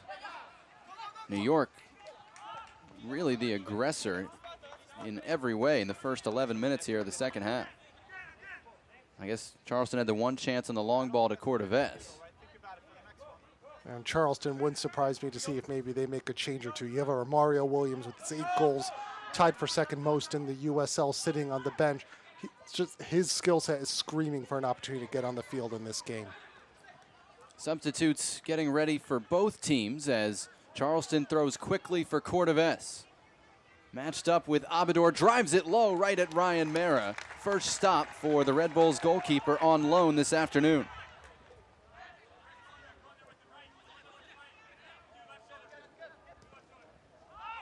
O'Toole did well to keep that one in play, get it away to Etienne. 4-on-4 for the Red Bulls. Etienne only has the right side of the field in his viewpoint. Now he opens up, and it's too late. He's closed down by Miles Robinson. And he's fouled, though, in the double team by Marini, and it's another dangerous free kick for the Red Bulls. Too slow there from Derek Etienne. Junior Flemings was holding his run right there. He had played that in. He had Junior Flemings on the right channel. Opportunity potentially to go in 1v1 on goal. And he was tunnel focused on one side of the field, which meant the other 2 players he had with him weren't helping the play. Basulovic, the right-footed option. Bezecourt, the lefty. Is this too far for you to shoot? I don't think Bezecourt's ever seen an opportunity he doesn't like. But Basulovic right now, to me, he was the best player for Red Bulls 2 in the first half. I don't know if he had an errant pass, but the link play, so important. It is Bezecourt sending it in, headed out by Miles Robinson. Not cleared yet. Now it's knocked away. Garbanzo chasing. He's outnumbered. And play on, says the official, Barjul Pashai. Finds Derek Etienne wide on the left. Numbers in the box. Ran out of room to get the cross in. It'll be a goal kick. For the Red Bulls, available on the bench, you can see those subs over on your left. Rafael Diaz, the backup goalkeeper. Jordan Scarlett, Justin Bilyeu, the defenders. And Tim Schmoll, Florian Vallot, Zico Lewis, the midfielders. And here's the first change for Charleston. It'll be one of their starting wingers. And another of those Cuban defectors, Michael Chang, coming in for Jeffrey O'Toole here in the 59th minute. Chang, 2 goals, 2 assists this year after he was the team's offensive MVP with 6 and 6 a year ago. I thought O'Toole had a very good 59 minutes for Charleston. Really stretched things. Was one of the rare good outlets down that flank for Charleston in the first half. Tenari was looking around. The overlap never came. He drops it off for Flemings. Tenari's cross, Coombs' shot, drifted out. Only he knows which he intended. For Charleston, so Chang in the game. Alex Tambakis, the backup goalkeeper. O'Brien Woodbine, a defender. Neville Hackshaw, Katari Higashi, and Atula Guerra, all midfielders of different types. And Romario Williams, the leading scorer and forward. They don't usually play he and Cortevess together, but we'll see what Mike Anhauser, the 13th year head coach, elects to go with. And if you're Charleston and you're looking at the opportunity, perhaps now at the 60th, 61st minute, to be able to come out of this match with 1 point, this swing through Pennsylvania and New Jersey with 5 points from those 3 matches, I certainly think you would take that. It's really about man management right now, especially with that game against Jacksonville looming. The cross was low. Tenari thought he got pushed into it. It's going to be off of him and out for a corner kick. Second corner for Charleston, and the Red Bulls have had issues with how each of them came to happen. Well, you mentioned in the first half, they're organized, and this is a big team. Portillo delivers. Looking for Skylar Thomas. He did get a touch to it, but it's cleared out of the 6-yard box, and now out of the penalty area altogether. Chang will bring it backward for Quentin Griffith. Early ball out wide for Portillo. Nice fake to get inside. Now leaves it for Chang, running end line. Cutting it back, dropping it off.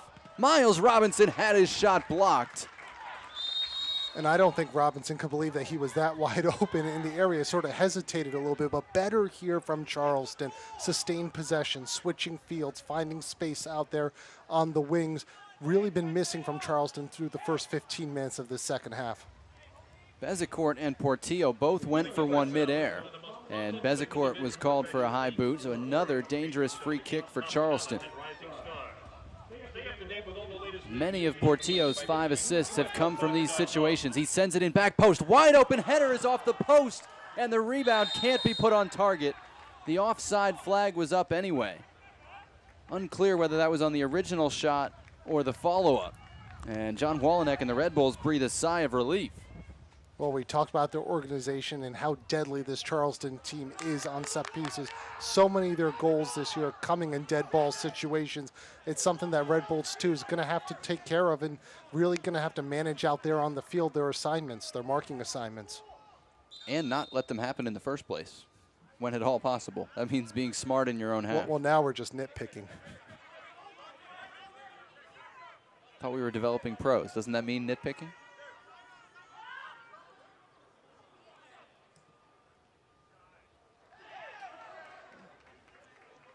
Hassan Nadam may be getting away with a horse collar there. I just want an ISO video of Nadam versus Cortevess every time they're matched up together. Cortevess is such a handful. I mean, he's a guy who loves to throw his body around there, hard-working, hard-running. So many of the skill sets you see from successful professionals at this level, he brings to the table. And Nadam, with his raw physical skill set, it's been a fun matchup to watch this afternoon.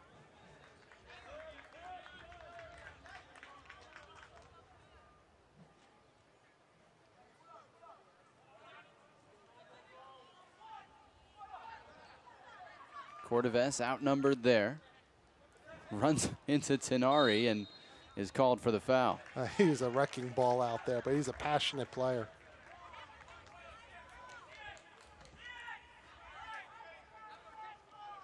No goals yet this year for Cortevess after he had 3 last year. His first 3 years had been 7, 4, and 5, so he can put the ball in the back of the net, but the last year and a half, last year and this year, Romario Williams has gotten more of the reps up front.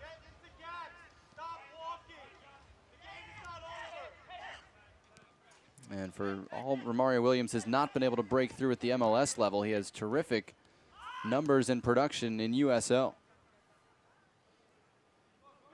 Here's Miles Robinson, ACC Defender of the Year at Syracuse last year as a sophomore, and is really impressed in his first 2 professional outings with Charleston this week. Well, things are starting to go testy back there a little bit. Garbanzo was really late on Basulovic, and he'll pick up the yellow card here in the 65th minute. Tricky Ricky's going to be that type of player. He's a guy who's going to go out there and fight and battle. Charleston has a number of these types of players. They have a lot of skilled players, but they also have players willing to do the dirty work and the hard work. And we're seeing right now this match, temper's going just a little bit. It's hot out there in the field, and evenly contested match so far. David Abador also picking up a yellow card there for some of the extracurriculars as we look back at the challenge by Garbanzo. Just a shade late there on the challenge, but certainly nothing in it. So again, Garbanzo and Abador both given yellow cards there. Skylar Thomas won the first ball. Portillo got it away to Cordovez. Spins away. Good hold-up play from Cordovez. Couldn't connect, though, with Marini in the end. Soccer fans, Nike is an official sponsor of the USL. For more information, go to NikeSoccer.com. Throw into the Red Bulls on that far side. In front of the grandstand here at MSU Soccer Park.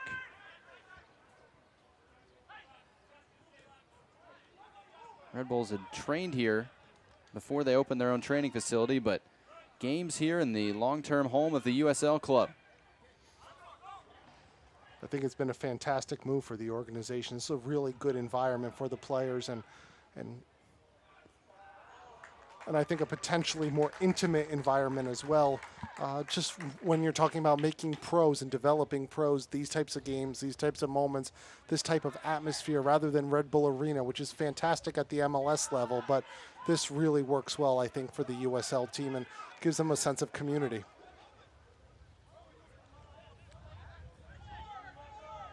And the fact that they get to play on the field I used to play my college soccer on. I mean, what an honor this must be for some That's of what them. means the most to them, we know. I know it gives Derek Etienne goosebumps. Bezecourt attacking into the penalty area. O'Toole's cross headed out by Mueller. And Garbanzo just knocks it upfield where Nadam will get to it for the Red Bulls. And we've talked an awful lot about Miles Robinson in this match, and rightly so. He's been tremendous. His second ever professional appearance, the #2 overall pick in the MLS Super Draft. But Taylor Mueller here, I think, has done a very good job, has had a physical job he's had to do there as a center back, but has done really well positionally, held up, been solid on set pieces as well. Flemings drove that just over the head of everybody. David Najim rushing to it. Marini and Portillo got it away, but it's a foul called against Charleston at the edge of the box. Perhaps a little bit of a late challenge right there, but what a run there from Najim to go in on the 50-50 ball, win this opportunity, this set piece for Red Bulls too.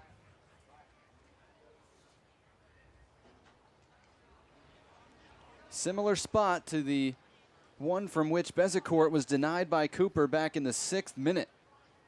See if he changes tactic or tries to do the exact same thing. That's one of those 50-50 balls. I think Najim doing a good job to read it right there. Just some incidental contact.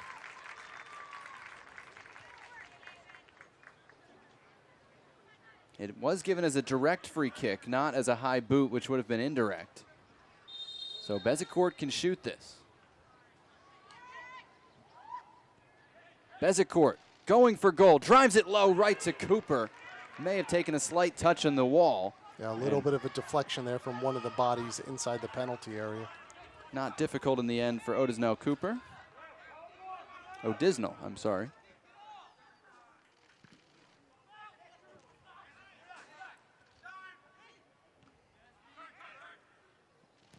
Chang looking for the run of Cordovez. Kevin O'Toole ushers it out for a Red Bulls throw-in. And the second sub of the game coming for the Charleston Battery, second of their allotted 3. And we are going to get a look at their leading scorer, Romario Williams. 8 goals and an assist in 9 starts this year. The Jamaican only 22. 3 years at University of Central Florida, drafted by Montreal in 2015, and traded to Atlanta this offseason. So 3 years in MLS, but 2 of them he's spent on loan here at Charleston, and he has racked up the point totals. 10 goals and an assist last year, 8 goals and an assist in 2017. Well, a nice switch there from Hassan Nadam as Red Bulls are pushing forward in numbers. But let's talk about Romario Williams for a moment. He is a player who, and you mentioned it before, Jonathan, just hasn't been able to find the net consistently at MLS level. But when you combine his physical abilities, his speed, his movement off the ball, there's all the pieces right there. What a dummy by Flemings, trying to get onto the end of the return pass, and he collides with Cooper. Almost a spectacular play. And in the end, Cooper a little bit shaken up. Well, fearless goaltending right there, having to come on out. He was decisive, make no mistakes about it. Just gripping that right leg, but has full flexibility. Williams, as we expected, came on for Cordoves. So straight swap forward for forward. And it'll still be a 4-2-3-1 or 4-4-1-1, however you want to define it, for the Battery, with Garbanzo playing just underneath Romario Williams now. I do think if Williams gets a run of play and gets one goal at the MLS level, more could follow. He's got all the skills, the attributes, the athleticism that you want to see at that level. Tenari was caught in the throat by Goslin and is just rejoining the play now for the Red Bulls. No call, obviously. Tenari kept that one moving for Bezecourt. Wants to be on his left, dribbling into the penalty area. No foul call this time. Skylar Thomas knocks it away. I think that was a good call there from the referee, a good no call. And then he calls Romario Williams for pulling the jersey of Hassan Nadam. Red Bulls on the front foot here in the second half. They've tied it, looking for the go-ahead goal. That's overhit. Quentin Griffith going to keep it in play on the far side. Near side for you.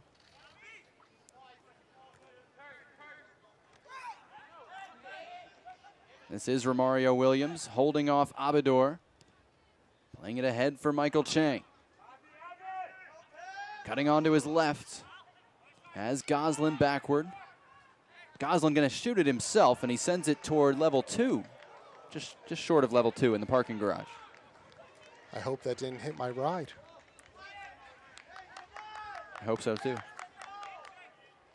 Like to see that though from the 17-year-old from 30 yards out. Don't be shy. Yeah, you know, this is your professional debut.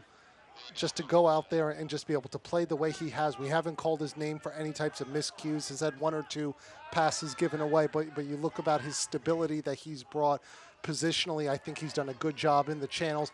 I think overall this has been a really, really solid debut for Chris Goslin. A lot to be able to take away from this match. Out of Locust Grove, Georgia, and the Georgia United Youth Program, which Atlanta United acquired and got some of the best prospects in the country when they did so. One of the best and perhaps least noticed moves by an expansion team was acquiring an academy that was already full of talent.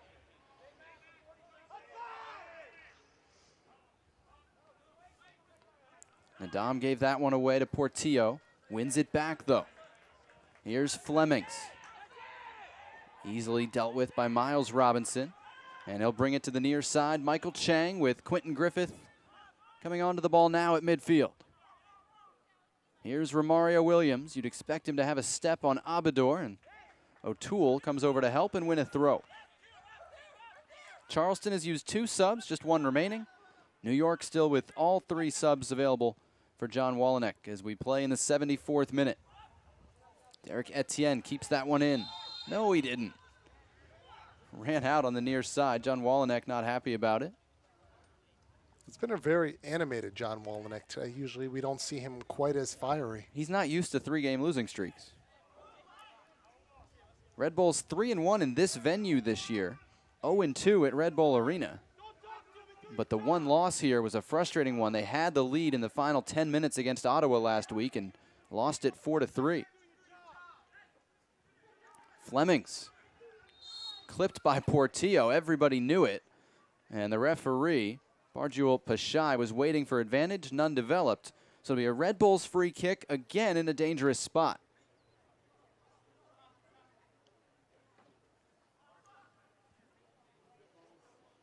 And Etienne discussing it with Bezecourt. It's only the third game of the year with this group for Derek Etienne, but he looks like he wants this one.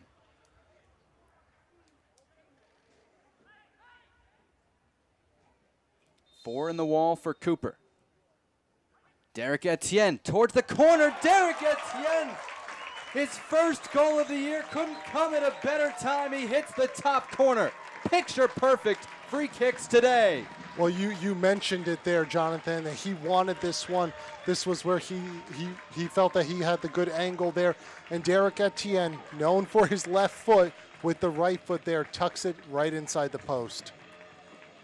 Velocity and placement on this one.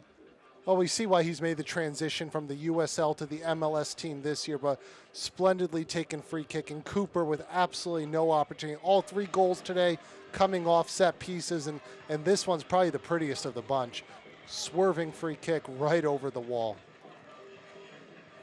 Derek Etienne finally gets off the mark in 2017, and it gives the Red Bulls 2 a late lead again. 75th minute.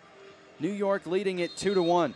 And all the run of play right now in the second half is for Red Bull 2, but they're going to have to be careful now with the Romario Williams on the field and some of the speed, some of the ability we've seen on the counterattack from Charleston. Defensively, that back four is going to have to stay sharp. Vasilovic running with it, lays it off for Tinari. Left-footed cross low toward the end line, out for a corner kick. And Christian, if you looked at the wall, it was clear that Cooper set it up expecting Bezecourt to shoot. He had the tall man second from the end on the side where Bezecourt would have bent the ball. So switching to a righty meant Etienne was shooting over the smallest guy in the wall. Yeah, and Etienne there with the right foot really did have the best angle to be able to go to the acute near post. Fourth corner kick for the Red Bulls. This one at the near post. Knocked out of the penalty area, and Garbanzo fouled by O'Toole. And that's exactly, Christian, why you put 2 shooters over the ball. It doesn't always work that you decide who shoots based on the wall placement, and I don't think that was the deciding factor there, but it sure helped Etienne once he stepped up to it. He moved it to Bezecourt here, dropping it off. Vasilovic's shot, too low and blocked. Here's Flemings. Red Bulls full of confidence right now, trying to get an insurance goal. They give it away, and Portillo early out for Romario Williams. Garbanzo busting up the seam. Williams into the penalty area, has 2, plays it across. Michael Chang can't get there, it'll run out for a throw. And Derek Etienne, we've seen the full display of who Derek Etienne is. The moments of brilliance where 1v1, he's taking on players, creating space for himself. The set piece there, which was as well taken as any set piece we'll see this weekend in the USL. And then there have been moments where defensively there's been frustrations. He's held onto the ball too long, dribbled into traffic, and that's why moments like this are important for Derek Etienne to be able to learn, to grow, develop. He started now in MLS. He's come off the bench a bunch of times so far this year to be able to keep that sharpness, that fitness. These are important matches for him. Red Bulls 2 are going to make their first substitution of the day. David Najim trots off to be replaced by Justin Bilyeu. Bilyeu in his second year, typically a starter either at center or left back. Picked up an elbow injury in training this week, but will try and help New York close this game out. And Charleston also trying to make a sub at the same time. It will be their final change. And it looks like they'll have to wait for the next opportunity. I believe that's Atula Guerra getting set to come on.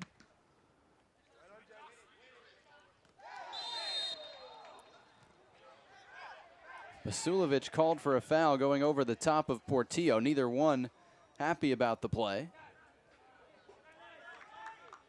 And now we will get the Charleston sub. Atula Guerra coming on for Miles Robinson. No.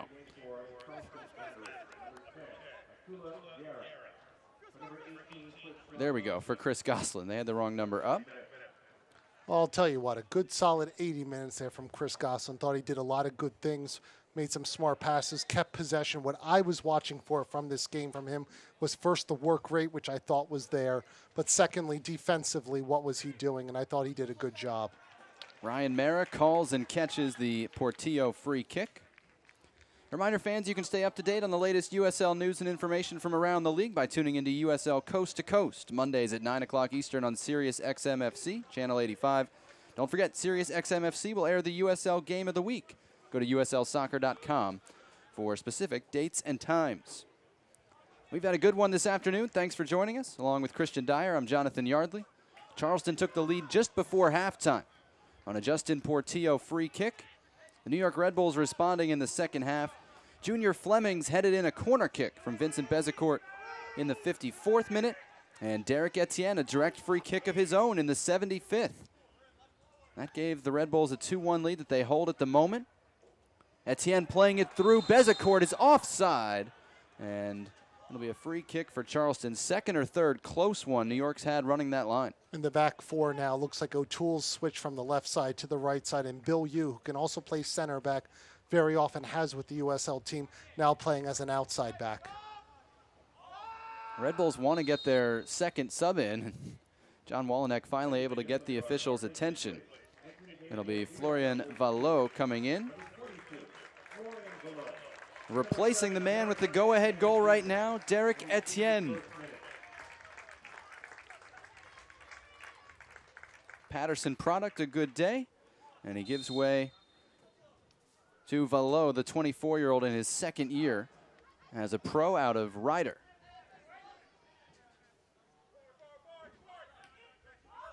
So one sub remaining for the Red Bulls. Charleston is done as the Battery chase this one. Guerra is usually the second forward for the Battery, so he and Garbanzo both playing underneath Romario Williams. It's more of a 4-1-4-1 at the moment. Fleming sends that one into the area on a bounce. Cooper first to it. And Guerra certainly brings a fair amount of firepower. Known as the Trinidadian Ronaldinho. He is a player very technically given, has never seen a shot he doesn't want to take. He plays in what could be termed a number 10 role at times, but he ends up with very few assists. He's a goal scorer. He is a goal scorer, has good range, likes to shoot from distance, good placement, also good on set pieces as well. So he's going to bring an interesting wrinkle now to Charleston for the final 10 minutes. Lost his footing there and couldn't come up with the ball. It's Junior Flemings on the run for the Red Bulls with Bezecourt, with Allen, and his pass was just behind Brandon Allen, who had done a good job to stay on side. I think Allen perhaps thinking that ball is going to be played in front of him, cutting through the center back.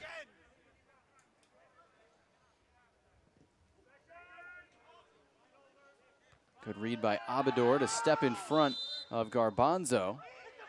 And they called a foul against the Red Bulls when it looked like Garbanzo had delivered some sort of extra shot to Abador. And John Walenek having a little bit of an ulcer out there right now. Great work by our crew. That sums up his attitude perfectly. And they did switch it in the end and get it right.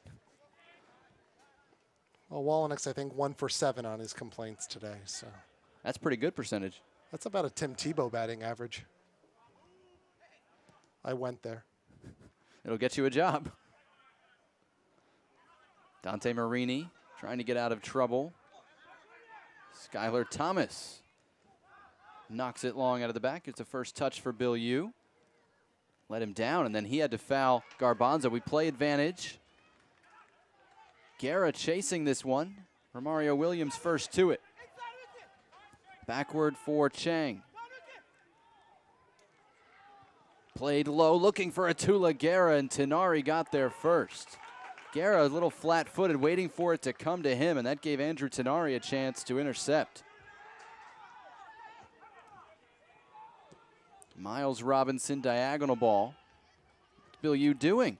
Romario Williams onside, into the box. Left-footed shot is right at Ryan Mara. Red Bulls caught a break. Yeah, Red Bulls too, a little fortunate right there. Bill Yu, I think, making a little bit of a meal out of some of that. Not quite sure what was going on, but Ryan Mara right into his mitts right there. That could have very easily been an equalizer with the way Romario Williams has been putting them in the back of the net so far this year. That could have been goal number 9 for Williams. Nadam, pretty clear foul coming over the back of Guerra. That previous play, there was a player in an offside position who sort of set a pick, but that was after Bill Yu had allowed the ball to drop anyway. 85th minute in a 2-1 game. Another free kick opportunity for Justin Portillo and Charleston.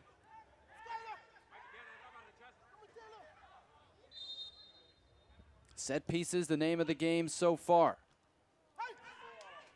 Red Bulls able to clear that one.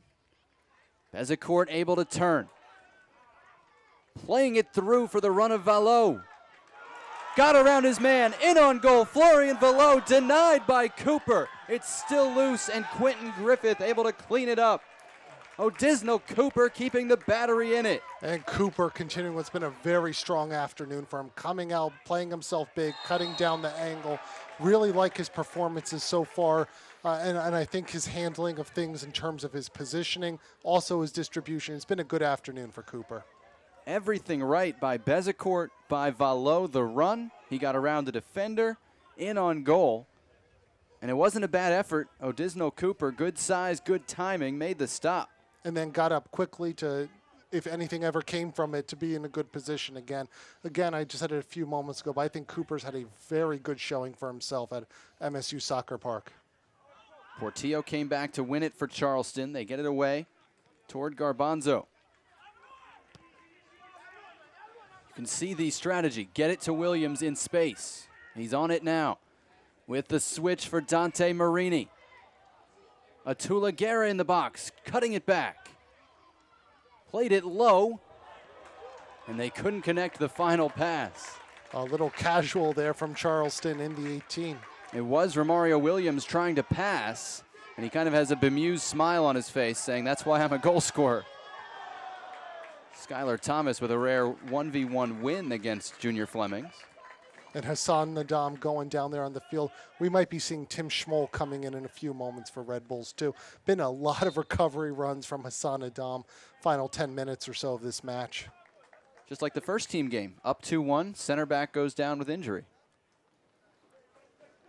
Should mention the Red Bulls PDL team also winning this weekend on Saturday, 3-1 over the Ocean City Nor'easters. Duke's Brian White, his third goal in 3 games. Riders Jose Aguinaga and Tulsa's Juan Sebastian Sanchez, who is a Red Bulls Academy product, with the goals. Nadam opting to stay in for the moment. John Wallenek's trying to get an answer from his players on the field. Hey, Bill Yu, tell me what your teammate is thinking.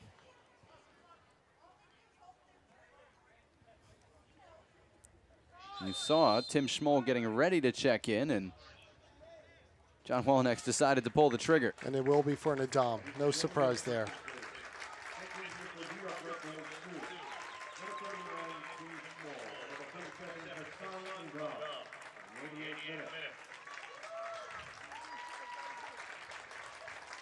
I think the Red Bulls too faithful here, realizing what they see in Nadam. There are going to be some ups and downs.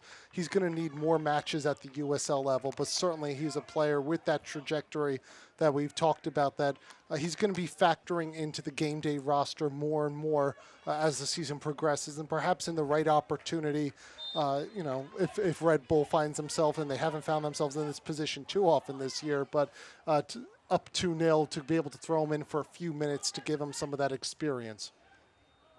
Big challenge for Tim Schmoll, the 24-year-old. You come in cold to face Romario Williams, one of the fastest guys and most dangerous threats in the league. 2+ minutes and no time to get up to speed. Atula Guerra, missed touch. Bezecourt got it away to Vallot. Now Junior Flemings. 1 against 2 over here. Skylar Thomas with help, able to step in. Dante Marini draws the free kick for the Battery.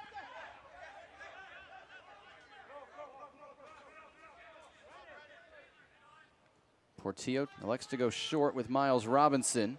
Put himself in some trouble. They play out of it with the goalkeeper, Cooper. That one drifts on him. John Wallenek with the hands. I don't know if he signaled fair catch, but he hauled it in. 90th minute, New York Red Bulls 2 coming from behind with a couple of goals in the second half. All 3 goals in the game coming from set pieces. And the Red Bulls trying to break a 3-game losing streak with a come-from-behind win over the Eastern Conference leaders if they can hold on here. Charleston will stay in first place regardless of the result, but again, after Tampa Bay dropped points last night, the Battery wanted to gain some ground today. I figure we should have probably about 2 minutes of stoppage time. I'm guessing there's been a couple injuries, and Dom was down for a few moments. I'll take the over.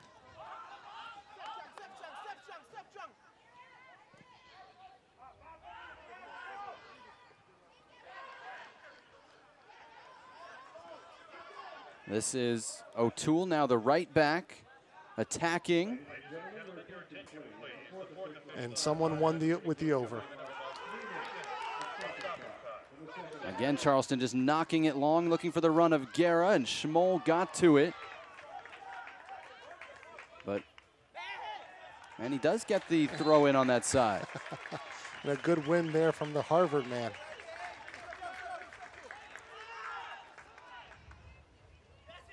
Into the first minute of 3 minutes of stoppage time. The New York Red Bulls 2. Trying to snap an 8-game unbeaten streak of the conference leaders, the Charleston Battery. Throw-in's going to go back to Charleston.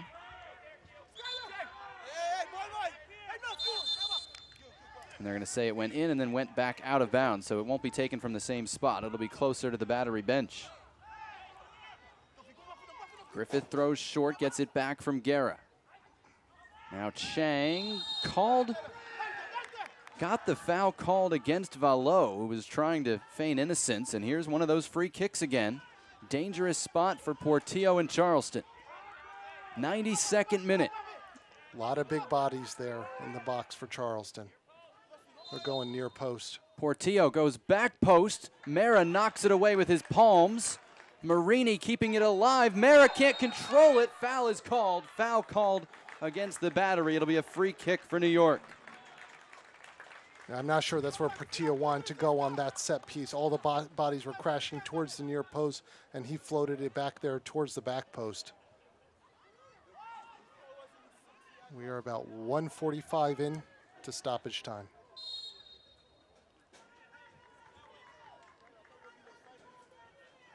Ryan Mera breathing a sigh of relief after he got the call there. Clears midfield. Miles Robinson wins the header. Kevin O'Toole wins the second ball for New York. Wants to go to the corner.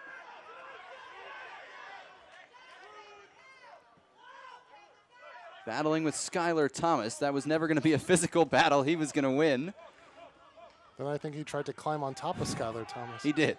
He wanted the piggyback ride. 35 seconds plus for Charleston. Griffith trying to break forward. Keeps it moving to Chang. Last gasp for the Battery. Still Quentin Griffith. It's blocked by Schmoll, collected by Bilyeu in the corner. Taylor Mueller at midfield. Can't control it. It runs out. And that might be enough for the Red Bulls to kill the clock and take the points.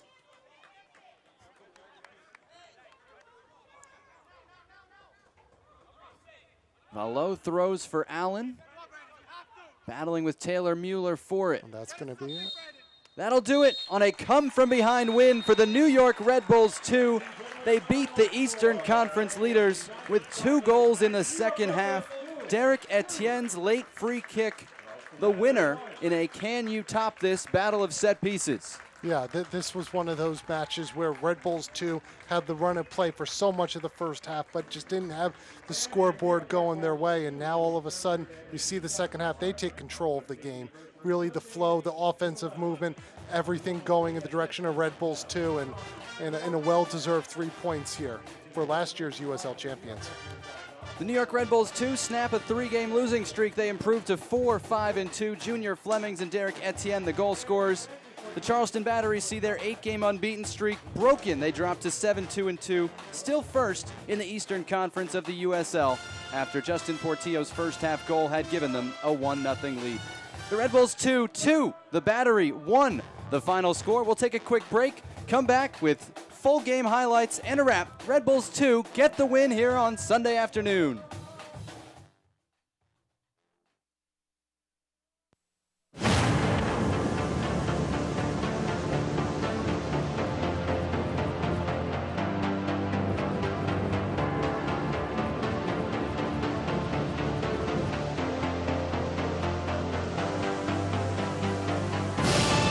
We've raised the stakes.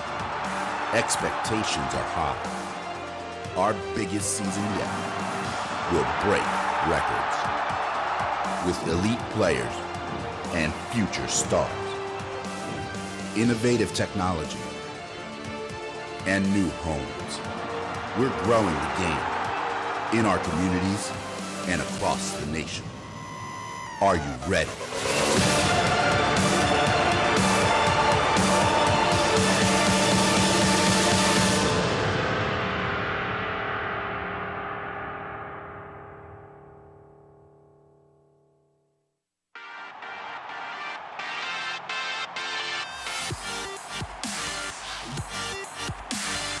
Ready to go. Big time atmosphere here at Red Bull Arena. What shot saved by Robles. Bradley right for it has scored! The ultimate scoring machine. And New York is on fire. Hashtag New York is red. And who would argue with them?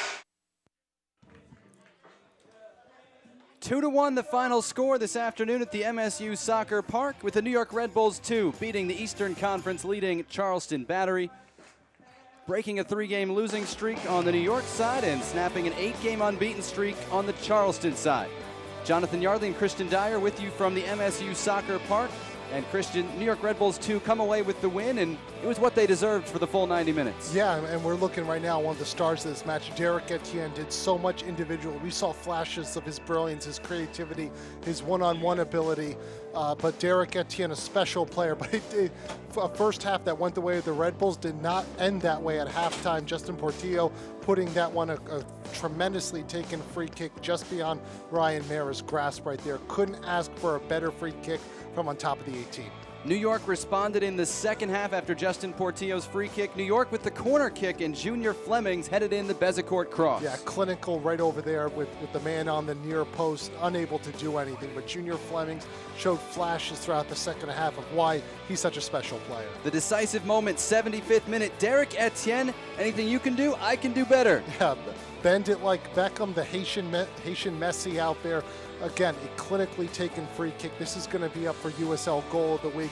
Nothing from a goalkeeper in Cooper, who's tremendous on the day, did an awful lot of good things for Charleston. And I think Charleston showed an awful lot of their quality today. But Red Bulls 2, with that offensive firepower, really turned it up in the second half. All smiles for John Walenek and the Red Bulls family. From the PDL to the first team, Red Bulls 2 completes the sweep on Sunday afternoon. New York 2, Charleston 1 the final.